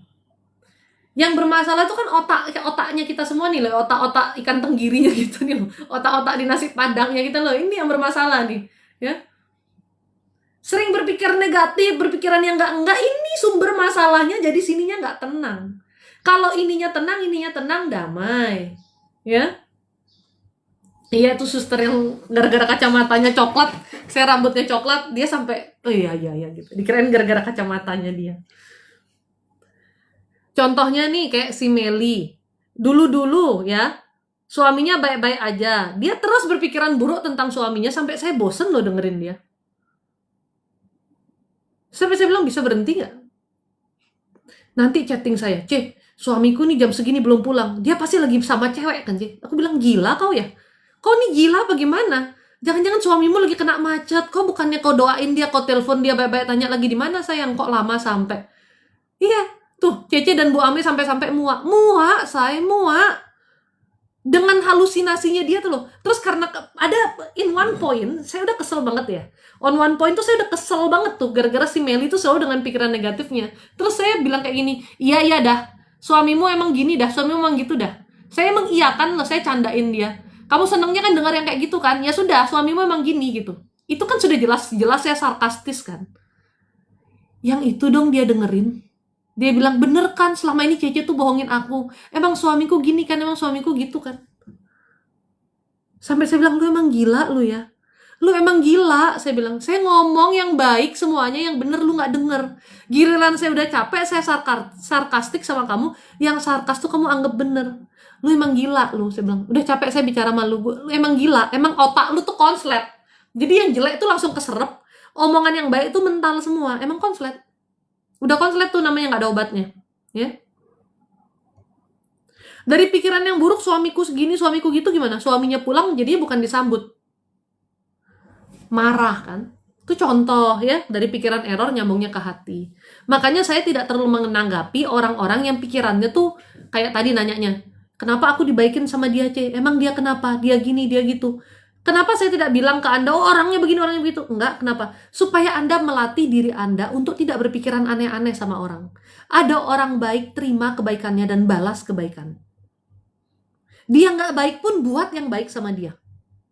Ya, ada orang yang mau jahatin kamu, buat batasan. Kenapa orang itu bisa jahatin kamu? Karena kamu izinkan dirimu dijahatin. Karena yang tugasnya jaga diri kita tuh ya diri kita sendiri, say. Bukan orang lain jaga diri kita. Kita yang menjaga diri kita. Kalau kamu nggak mau disakiti, jangan biarkan dirimu disakiti. Itu maksud saya kenapa kita harus membuat batasan, membuat boundaries itu. Sejauh mana orang bisa masuk dalam kehidupan kita. Jangan takut menolak ya, untuk hal yang memang kamu nggak bisa lakukan. Jangan takut menolak untuk hal yang memang kamu nggak bisa berikan. Ya tolak dengan baik. Contoh, saya ini menghindari ngutangin orang. Ya. Kalau Tuhan suruh saya bantu, saya bantu. Nggak perlu disuruh itu. Orang lagi lewat aja kok Tuhan suruh bantu, saya bilang sama saya, panggil, kasih duit. Tapi kalau pengemis depan mata saya, Tuhan bilang jangan bantu, jangan bantu. Apalagi kalau temen yang mau minjem uang ke saya, hanya untuk dia punya gaya hidup, dia punya biaya hidup, yang dia aja kelihatan berfoya-foya. Kalau saya pinjemin, nggak tentu balik uang saya. Yang terjadi apa? Hubungan pertemanan rusak. Ya kan? Yang dulunya baik, saya jadi keki. Ini orang kerjaannya pedal mulu, kerjaannya tenis mulu, utang nggak dibayar-bayar. Keki nggak lu? Keki lah, pedal sama tenis mahal, ya nggak? Tapi dia utang sama kita. Keki kita pasti nggak mungkin enggak gitu loh. Hati siapa yang busuk? Hati saya jadinya. Setiap kali dia lagi seneng-seneng, saya yang mules sendiri. Lah utangku nggak dibayar loh. Kok dia ganti handphone? Lo utangku nggak dibayar kok dia main pedal aja sekali 500.000. Utangku nggak dibayar kok dia main tenis. Kok dia coaching tenis nih? Yang goblok siapa? Aku kan jadinya kan. Karena hatiku jadi busuk ngeliatin dia mulu. Jadi aku tolak lah. Kenapa? Saya sama suami saya sudah komitmen nggak pinjemin duit. Kalau memang perlu banget nih dia nih, misalnya keluarganya sakit atau apa gitu, saya tetap nggak minjemin, tapi saya kasih. Aku adanya sekian, aku bisa bantu kamu sekian, kamu bawa aja uangku. Itu saya kasih. Ya. Dan saya tidak anggap itu utang. Ya kasih aja, udah nggak usah pusing. Karena kalau kita pusing, kalau kita anggap itu utang, tetap kamu kepikirannya pingin nagih kan. Ya kalau memang dia memang keluarganya sakit harus berobat, bantu kasih. Ya. Itu aja ada yang pernah bohongin aku. Bantu kasih lah gitu intinya. Tapi kalau ngutangin enggak, ya saya ngomong baik-baik, "Aduh sorry ya, aku sama suami udah komitmen gak ngutangin. Nanti aku berdua jadi berantem sama suami, aku juga bisa berantem sama kamu, aku gak mau. Nanti semuanya jadi gak enak hubungannya. Kalau saya tahu memang dia itu hanya untuk gaya hidupnya dia, hanya untuk gali lubang tutup lubang, Saya akan bilang, saya akan bantu doa ya supaya masalah kamu cepat selesai. Saya nggak bisa bantu banyak, saya bantu doa biar masalah kamu cepat selesai.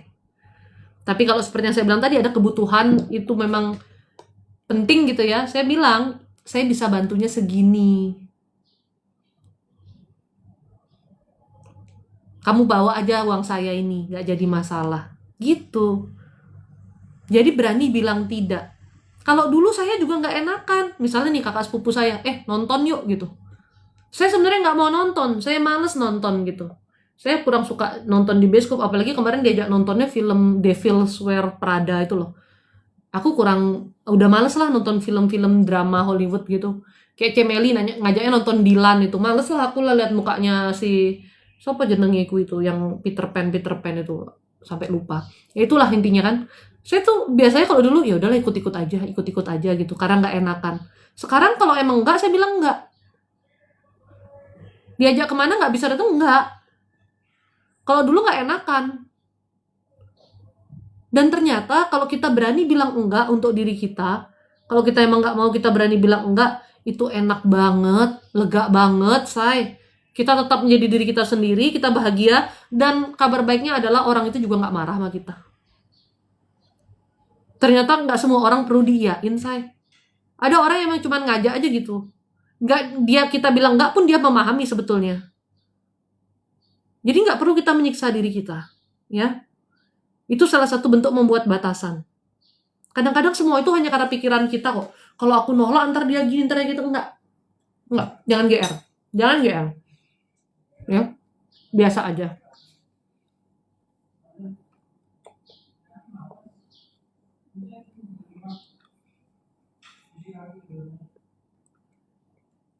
Dan nyatanya, di hidup ini, nggak semua orang kok menerima.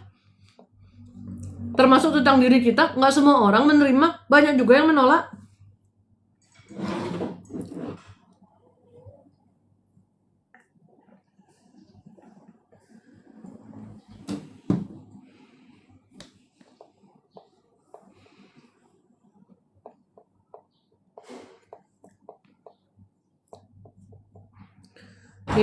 Jadi jangan selalu berpikir, oh aku harus gini, aku harus itu. Nggak harus, saya. Nggak harus. Tidak harus ya. Tenang aja. Hai. I think kamu harus siap-siap. Mau mandi. Kan tenisnya kan jam 6 tuh, tapi kita harus duluan datang.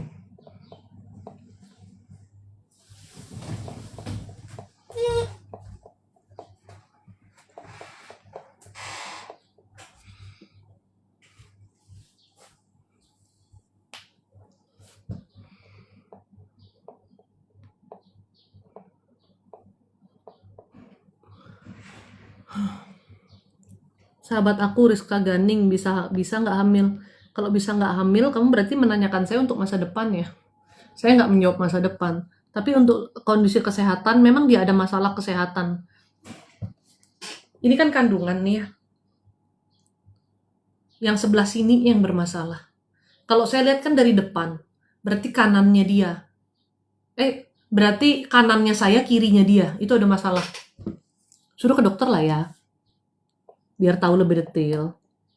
Dia juga kayak ada ketakutan gitu loh kalau buat ngecek tuh loh. Takut dia yang salah gitu, takut dia yang masalah. Tapi kalau memang kita yang masalah kan kita harus diperbaikin, say.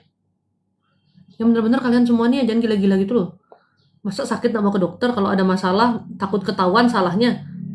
Justru kalau ada masalah sakit ya harus ke dokter biar tahu sakitnya apa. Yang waras please.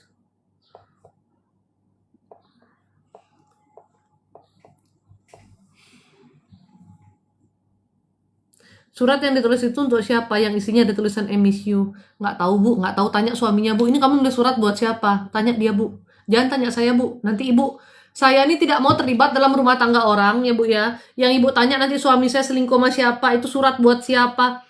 Nanti tinggal ibu baku hantam aja di rumah ya. Terus nanti suaminya bilang kamu tahu dari siapa? Tahu dari Cece. Udah lah bu ya, udah. Biar tahu-tahu aja ibu ya. Teman-teman saya yang deket aja kalau suaminya selingkuh aja saya nggak ngomong kok. Nah ini punya siapa? Nggak tahu. Ya, tanya Meli tuh yang tahu kalau saya sama teman-teman saya gimana. Suaminya dia selingkuh aja saya diem, Bu. Mulut sini saya tutup. Kenapa? Di luar urusan saya, Bu. Nanti ada waktunya Tuhan buka buat dia. Bukan urusan saya untuk mulut gatel ngomong. Saya nih kalau mau kepuin hidup orang, Bu ya, mau mau bikin orang hidupnya jadi complicated, Bu ya. Sebenarnya tinggal saya ngomong aja apa yang terjadi dalam hidupnya dia. Dalam hidup pasangannya itu, pasangannya ngapain, pasangannya ngelirik cewek lain, pasangannya sering chatting-chatting cewek lain. Tinggal lencer aja mulut saya nih, Bu. Tapi saya nggak mau, Bu. Sekalipun dia bertanya, saya bilang ya nggak tahu, kan kamu lebih tahu tentang suamimu. Saya ngomong gitu, Bu. Kenapa? Saya nggak mau jadi homewrecker, nggak mau jadi perusak rumah tangga orang, saya. Ya.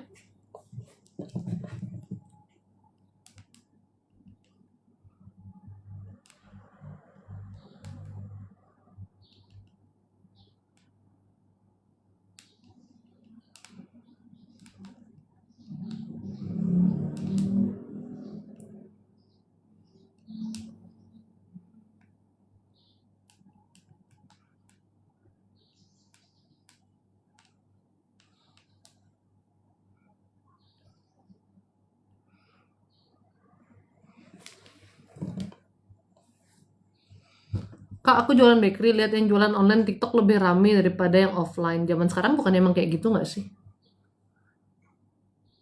Orang tuh emang lebih banyak main di online nggak sih? Bahkan nih saya punya salt bread langganan di Bali ya. Dia tuh nggak ada tokonya, dia tuh jualannya online semua. Tapi selalu penuh batchnya.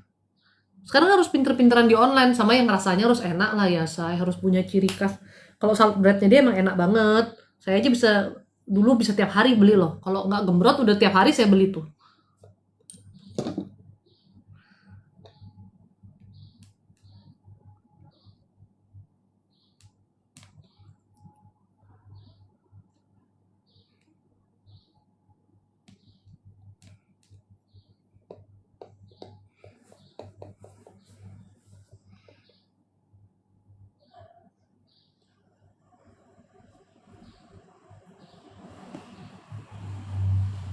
Semua sekarang tuh emang zamannya online ya, tapi semua lo ngeluh susah cari duit lo. Kemarin tuh aku buka di Treats, aku nih anak Treats coy, asik. Yang di Bali itu banyak yang ngeluh perekonomian Bali tuh eh, perekonomian Bali tuh sulit banget gitu. Daya beli sangat menurun. Bahkan ada yang selama bulan Mei ini tokonya belum ada penjualan. Gila nggak sih? Ini siapa sih? Kamu jangan keterlaluan dong. Lihatkan usaha Mbah. Masa muka kayak gini kamu panggil Mbah? Kamu yang bener aja dong, say. Yang bener kamu sama saya. Duh, lihatkan usaha Mbah. Masa muka kayak gini dibilangnya Mbah? Yang baik, yang baik, yang betul. Yang baik-baik kamu. Ya, yang baik-baik. Jangan menyebabkan ketersinggungan hati saya nih dipanggil Mbah nih. Yang baik-baik. Mbah Dukun maksudnya. Ini bukan dukun lagi ya kan? Tolong, tolong. Ya, saling menghargai aja kita. Jangan kau panggil Mbah ya. Mbah pakai H. Apa maksudnya Mbah itu ya? Kebanyakan kedukun kali ini Mbah. Yang bener-bener aja lo. Dipanggil Mbak tuh nggak apa-apa. Ini Mbah. Pakai huruf H. Mbah. Itu kan sesuatu banget. Kalau Mbak tuh ya wajar tuh panggilan orang Indonesia kan artinya kakak gitu. Kalau Mbah tuh gimana gitu loh. Ya.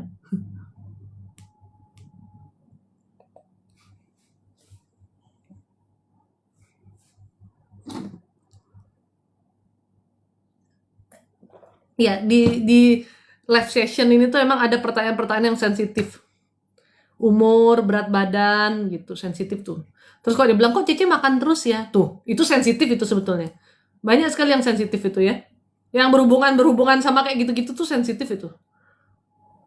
Terus dia bilang, Cece kok kerutannya nambah? Waduh, sensitif itu.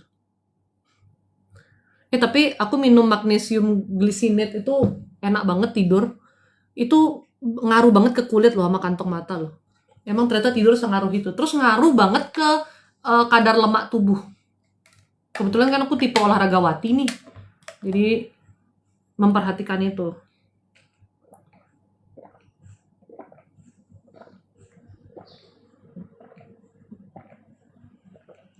dan ngaruh banget ke nafsu makan. Tapi sepupu saya bilang gini, kakak-kakak sepupu saya bilang, tapi kamu nggak tambah gendut, malah kelihatan tambah kurus, kayak badannya kayak lebih padat gitu loh, ya. Cuman saya pengen makan mulu bawaannya. Biasanya saya tuh bisa tahan makan sampai jam 1, jam 2 siang gitu. Ini pagi tuh kok kayak ada lapar gitu. Nggak tahu ya. Apa kita salahin iblis aja, kesurupan iblis makan. Padahal iblis nggak bisa masuk, nggak bisa menyurup ke saya, deket aja dia udah malas. Daripada saya bilang saya yang kuat makan ya kan, iblisnya kita salahin. Saya gendut cuma di perut. Insulinnya tuh hati-hati.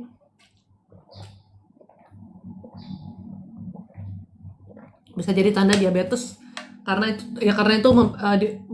itu juga bisa hormon insulin Anda bermasalah. Umur 30 bisa minum, bisa dong, say. Emang itu kan harus minum kita biar tidurnya bagus. Nih.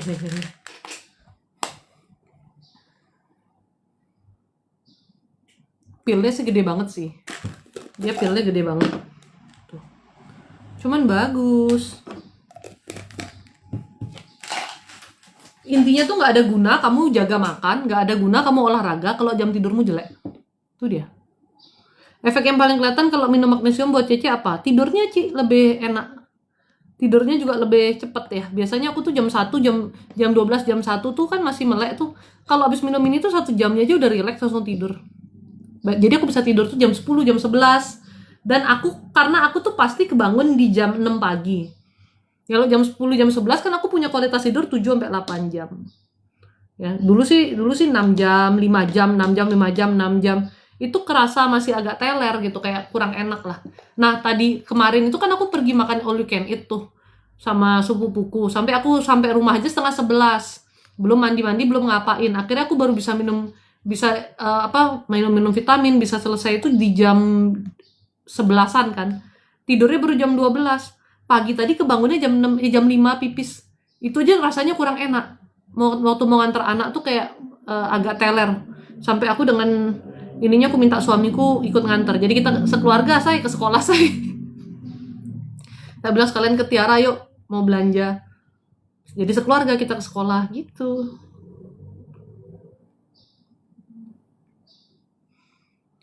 Usia 44 cocoknya olahraga apa ya, Ci? Oh, Ibu udah usia 44 tahun. Tergantung kondisi sih, Bu ya. Kalau suami saya umur 50 tahun dia masih olahraga yang angkat beban, masih jalan kayak gitu, tenis kita olahraga. Apa lagi ya? Angkat beban sih wajib sih, Bu. Cuman ya tergantung orang tuh kan kemampuan angkat bebannya tuh nggak bisa langsung dipaksa. Kayak kita misalnya pakai kettlebell udah yang 10 kilo, ada orang yang 4 kilo aja udah nggak kuat. Tapi ini kan lama-lama meningkat. Setidaknya Anda harus angkat beban untuk latih otot Anda. Karena tubuh itu kalau otot tidak dilatih, lama-lama pasti nyusut ototnya. Secara usia aja metabolisme kita itu menyusutkan otot kita gitu ya. Apalagi nggak dilatih. Terus makanannya orang Indonesia ini kan banyakan karbo, manis-manis gitu ya. Protein tuh justru kecil sekali. Kalau saya sama suami tidak makan nasi, makannya paling ubi, kadang ada brownies kayak kita buat sendiri gini, ya protein yang banyak. Cuman boros, Bu. What is this? Orang camping, tapi Oh, ini orangnya. Iya. Coba gambar penuhin biar rame yang camping. Cuman angkat beban tuh harus sih. Makannya juga harus diatur, tidur juga harus. Semuanya harus sih, Bu. Nggak ada yang nggak. Tapi kalau tanya olahraga yang paling ringkes apa? Jalan kaki sebetulnya itu paling ringkes. Nurunin kadar lemak, jalan aja nggak usah lari. Lebih efektif. Kalau olahraga kayak tenis, badminton gitu, itu kan kardio juga ya. Tapi kalau saya senengnya tuh kayak waktu bisa mukulnya, waktu berhasil itu happy aja gitu. Orang tuh ya itu udah bener kata Miss Nari tuh. Cari pada keyakinan sendiri kamu sukanya apa. Ada yang suka sepak bola. Kalau aku sepak bola nggak suka. Soalnya aku tendang bola dia nggak tahu kemana arah itu bola. Ya, nggak karu-karuan tuh arah bola tuh. Yuk badminton kapan Ratna dulu aku tuh aktif badminton tuh Ratna udah mau jadi atlet asik. Ya dulu hampir tiap pagi badminton, cuman gara-gara tenis aku berhenti badminton. Soalnya ininya tuh low risk-nya tuh ikut main pas waktu lagi tenis terus coachingnya suruh berhenti dulu. Liatin usaha saya lokasi di Bogor. Kalau sekarang sih susah ya, seret banget ya. Kalau ke depannya jangan tanya ke depan, saya nggak bisa jawab yang ke depan. Tempatnya juga kurang bagus sih. Sama kamunya sih, kamunya terlalu ruwet juga ya. Kamu udah pakai utang ya, makanya kamu kayaknya stres banget gitu sama keuangan. Kamu utang apa gimana, Say? Coba, Say. Tenis sama badminton agak beda mungkin karena raketnya berat ya, Ci. Iya dong, raketnya badminton kan di bawah 100 gram, ringan sekali. Jadi kita bisa pakai wrist giniin kan. Kalau tenis kamu pakai wrist gini, raketnya 300 gram, cedera kamu. Sama kayak pedal juga gitu kan, cedera kita. Jadi kalau main tenis, wristnya harus diem nih, harus ini. Masalahnya kan tentang olahraga kayak itu kan muscle memory kan, muscle memory. Jadi kita kayak nggak boleh gabung-gabung. Saya jadi serba sendiri, Ci. Ada suami juga percuma. Suamimu juga udah ruwet-ruwet sendiri dan dia bingung harus berbuat apa gitu. Jadi sekarang tenis aja ya, Ci. Betul. Tuh ada raket badmintonku nganggur. Cuman nih kalau tenis udah pinteran mau sih aku badminton juga. Terus kalau mukul kebalik gimana, Ci? Maksud Anda gimana? Maksud Anda mukul kebalik gimana, Ri? Yang dia di posisi kiri pakai backhand dong. Kan tenis ada forehand backhand. Kalau badminton kan begini doang kan. Gitu. Pesan buat suami aku dong, Ricky Agil Syahri, lebih sabar. Lebih sabar. Karena orangnya nggak sabaran banget.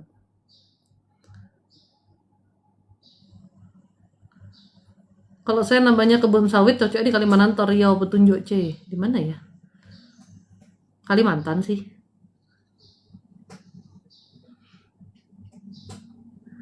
Riau ini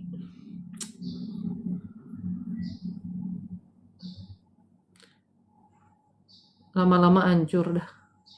Iya, jangan sawit mulu tuh bener. Saya minta tolong bantu doa anak saya lagi masalah kerja biar cepat selesai dengan damai. Amin. Ya saya doakan yang terbaik, Bu. Yang terbaik dari Tuhan untuk anak Ibu. MMR, tolong lihat aku. Sedih, galau, bingung. Kenapa sih matanya kayak mau nangis terus? Lovely, kemarin aku tuh udah pidato panjang loh buat kamu, Lovely. Tapi saat aku pidato, kamu live kayaknya. Heran juga aku sama kalian tuh loh. Giliran aku pidato, kalian live.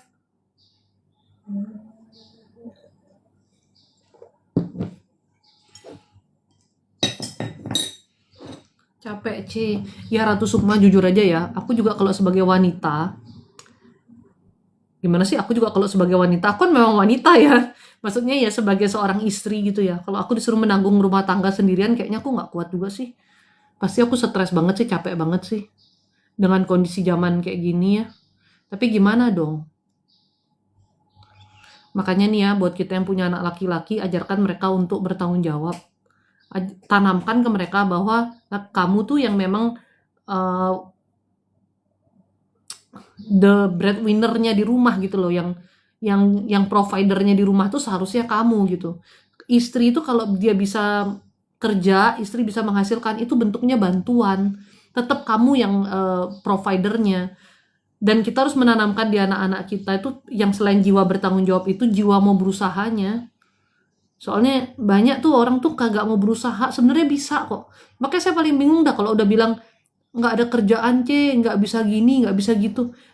Apa sih nggak bisa, bisa berusaha nak jelek-jelek kata gini ya, ini omong-omong jeleknya lah ya.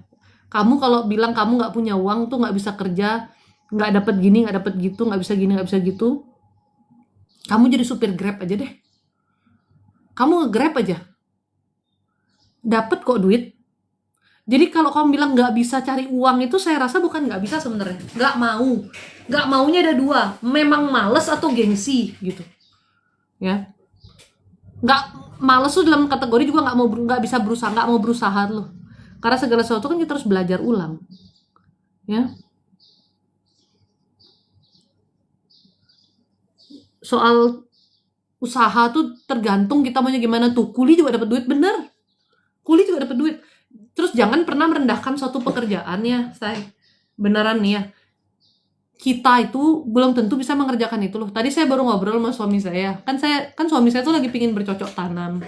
Suami saya lagi pengen bercocok tanam, terus dia nonton dah video-video perkebunan itu loh, pertanian itu loh. Ada cowok dia kayak ngasih penjelasan gitu, terus dia bilang, ada yang nanya gini, "Bapak ini kuliahnya di mana? Dulu kuliahnya apa?" "Oh, saya nggak kuliah, saya SMK teknik, cuman saya memang suka gitu." Terus saya bilang sama suami saya gini, ternyata jadi petani itu susah juga ya, bercocok tanam itu susah juga. Kalau kita kan sering merendahkan pekerjaan petani kan, misalnya ada orang-orang yang kayak, cuman petani doang gitu.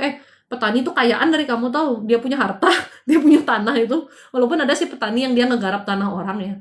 Tapi nanam itu nggak segampang itu, say. Nih suami saya ada sini. Berapa kali percocokan tanammu gagal, sayang? Katakan. Masih belajar. Masih belajar. Suami saya nih loh, ya. Yang dia bisa klotak-klotek komputer nih, menurut saya dia canggih banget lah untuk komputer, bercocok tanam aja dia masih terus belajar. Gagal total terus. Ada sih kangkungnya dia tumbuh. Berarti jadi petani aja susah sebenarnya, cuman orang anggap remeh. Orang anggap remeh apa? Itu loh kerja di ambil sampah. Tukang ngambil sampah itu loh. Ya. Kamu anggap remeh kan? Coba kamu kerja ambil sampah, sanggup nggak hidungmu? Sanggup nggak hidungmu? Aku sih nggak sanggup. Aku jujur-jujur aja lah bicara ya. Kalau aku sih nggak sanggup udah. Kalau suruh ngambil sampah tuh pasti aku nggak sanggup. Pasti tidak sanggup. Kenapa? Orang bau apa dikit aja saya udah wak kok saya udah sensitif gitu. Apalagi saya jadi tukang ambil sampah itu tidak mungkin saya sanggup loh. Itu pekerjaan yang susah juga untuk dijalani. Tukang sapu di pinggir jalan. Pekerjaan yang orang bilang masa nyapu aja nggak bisa. Saya nggak pernah pegang sapu. Bisa jadi saya nggak bisa nyapu. Saya nggak pernah kena matahari. Bisa jadi saya nggak kuat loh di bawah matahari. Itu susah juga pekerjaan itu. Hah? Kok pakai pensil ini aslinya dari tadi? Oh iya. Boleh ini jadi punya. Tidak. Untuk jadi punyamu tidak ya. Itu semua barang saya. Tidak. Tidak. Itu semua alat lukis saya tidak. Tidak. Not that one, oke? Okay?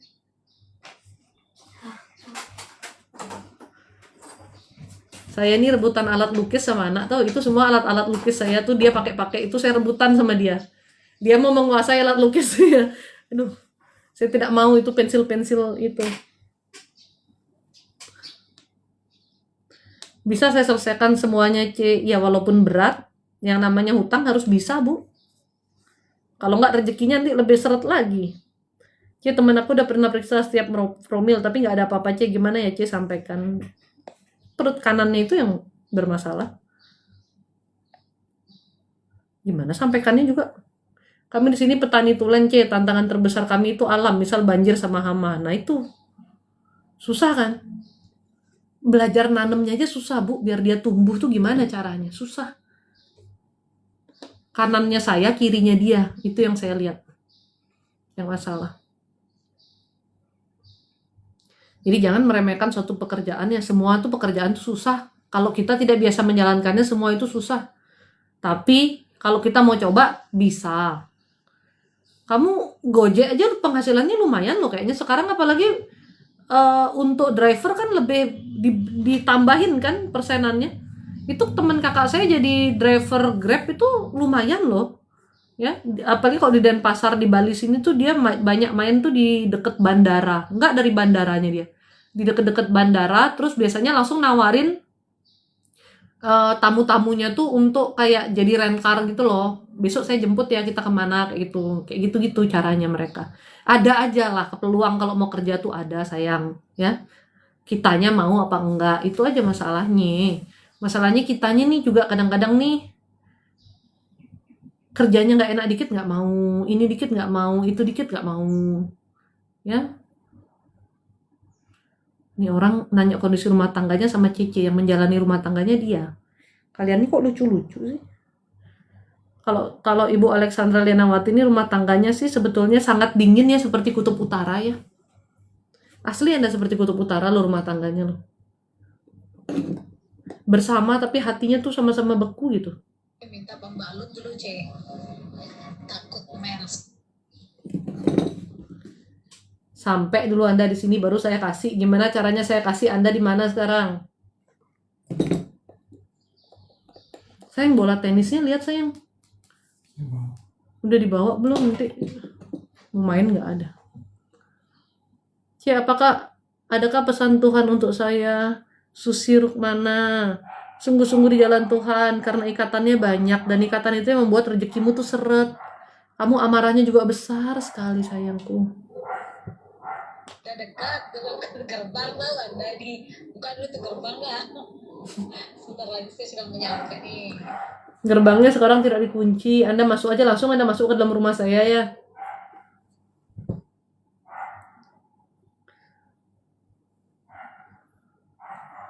Amarah besar itu yang bikin yang negatif jadi gampang mendekat dan membuat emosi Anda jadi lebih besar lagi. Jadi lebih dar-der-dor lagi. Kayak kembang api. Ya. Ikatan apa sih dari leluhur? Ikatan itu bisa jadi leluhur kita ada ke hal-hal yang salah, ada jadi melakukan penyembahan berhala.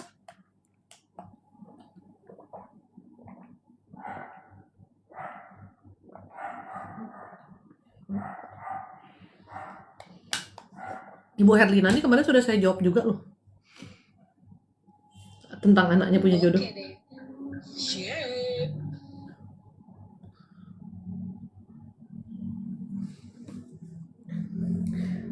Nur Hayati Batiar, aku ada kutuk keturunan gak, Ci? Ada. Dari pihak bapak. Buyutnya bapak. Dulu dapat belajar-belajar.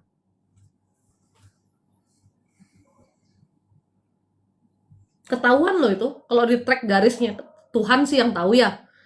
Kalau saya kan hanya kasih pengetahuannya. Itu ketahuan kalau di track garisnya tuh di mana startnya.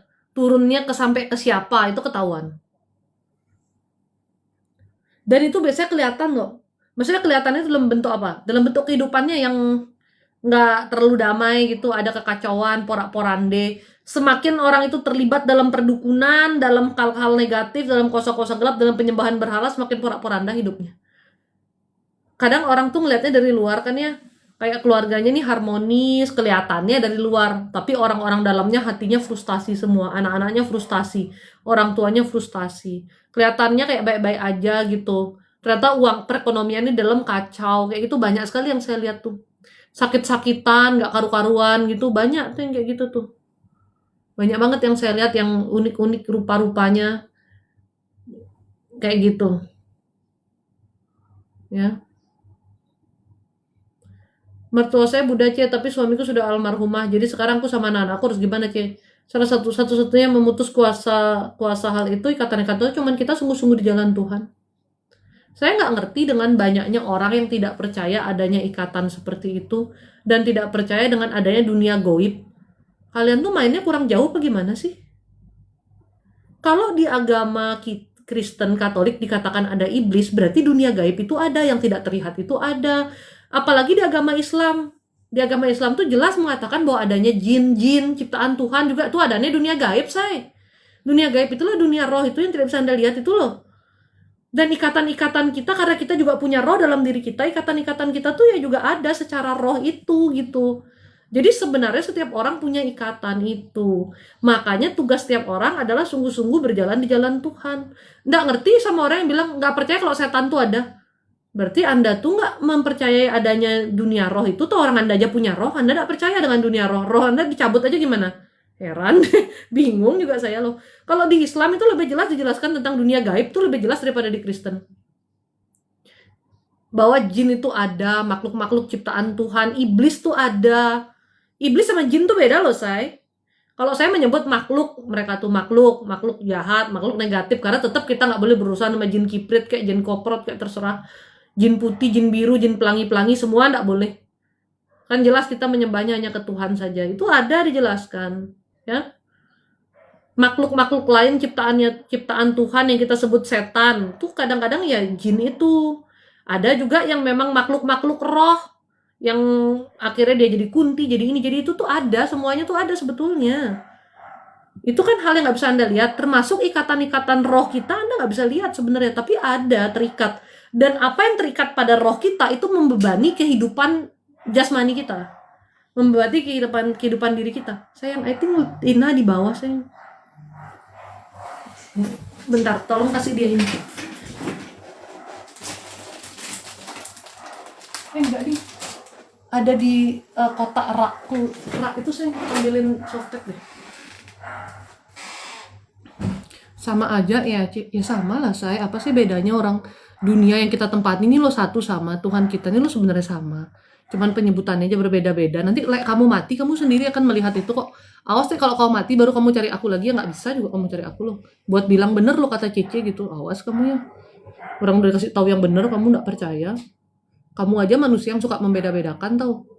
Makanya kenapa di firman Tuhan tuh dibilang tidak ada segala sesuatu di dunia ini tidak ada yang ditutup-tutupi, kebenaran tuh kan dibuka. Nanti saat kamu mati kamu lihat semua kebenaran tuh. Setan itu bisa mencelakai sampai mencabut nyawa, Kak. Mencabut nyawa dia tidak bisa, tapi mencelakai kamu sampai kamu dut bisa. Paham nggak bedanya? Kalau dia nih cekek kamu, tarik nyawamu nggak bisa. Tapi kalau misalnya dia bikin kamu kecelakaan tuh bisa. Banyak campur tangan iblis tuh. Udah mati baru nyari Cece, hidup kowe disuruh hidup kowe dikasih tahu kowe nggak percaya, mati kowe cari aku nggak tahu urusin juga kamu.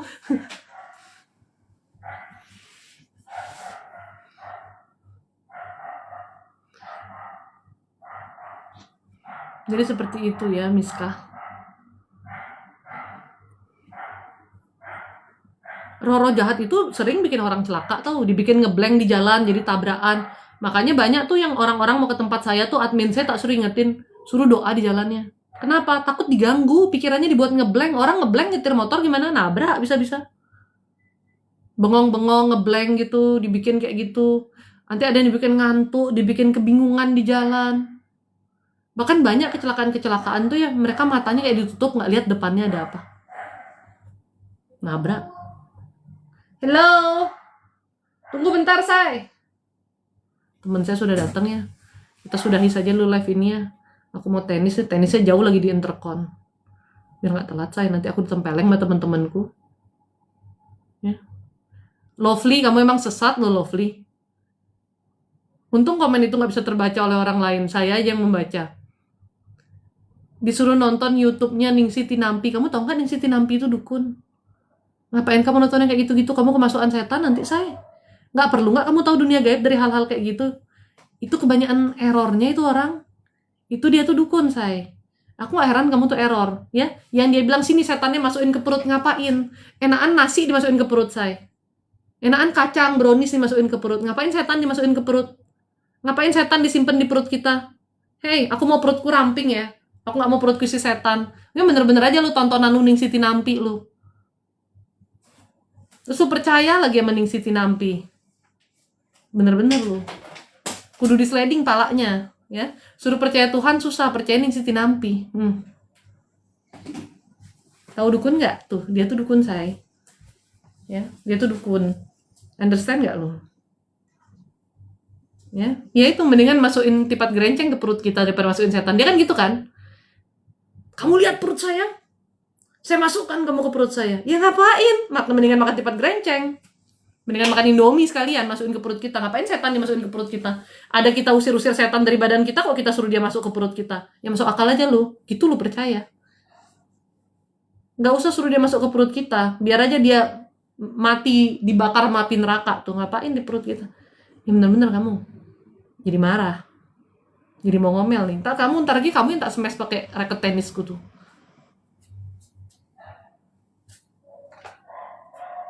Sayang, celanamu yang mana? Iya, kamu susah. Tapi bener tuh kata Helena. Hal-hal negatif itu gampang masuk kalau kamu pertama nonton film horor. Kedua, nonton perdukunan-perdukunan tuh. Ketiga, nonton uka-uka. Keempat, tarot-tarotan. Ya, jangan kamu nonton yang gitu-gitu, say. Kesetanan kamu. Kamu nonton live di sini, kamu jadi lebih tenang. Nonton di situ, kamu kesetanan. Itu sama aja, energi itu tarik-menarik tuh. Itu aja lah intinya ya, temenku udah menunggu di bawah nih. Nanti dia yang smash aku jadinya. Saya akan live kalau ada kesempatan lagi, oke? Bye-bye, goodbye, my love. See you. Kalau Anda mau butuh jadwal konsultasi, chat admin, minta jadwal sama admin ya. Udah, Eri, kamu nonton mukaku jadi paling bener. Jangan lama, Ci. Ya lama lah. Gimana dong? Ke interconnya aja berapa lama? Mainnya 2 jam. Belum pulangnya lagi. Lama, say. Bye.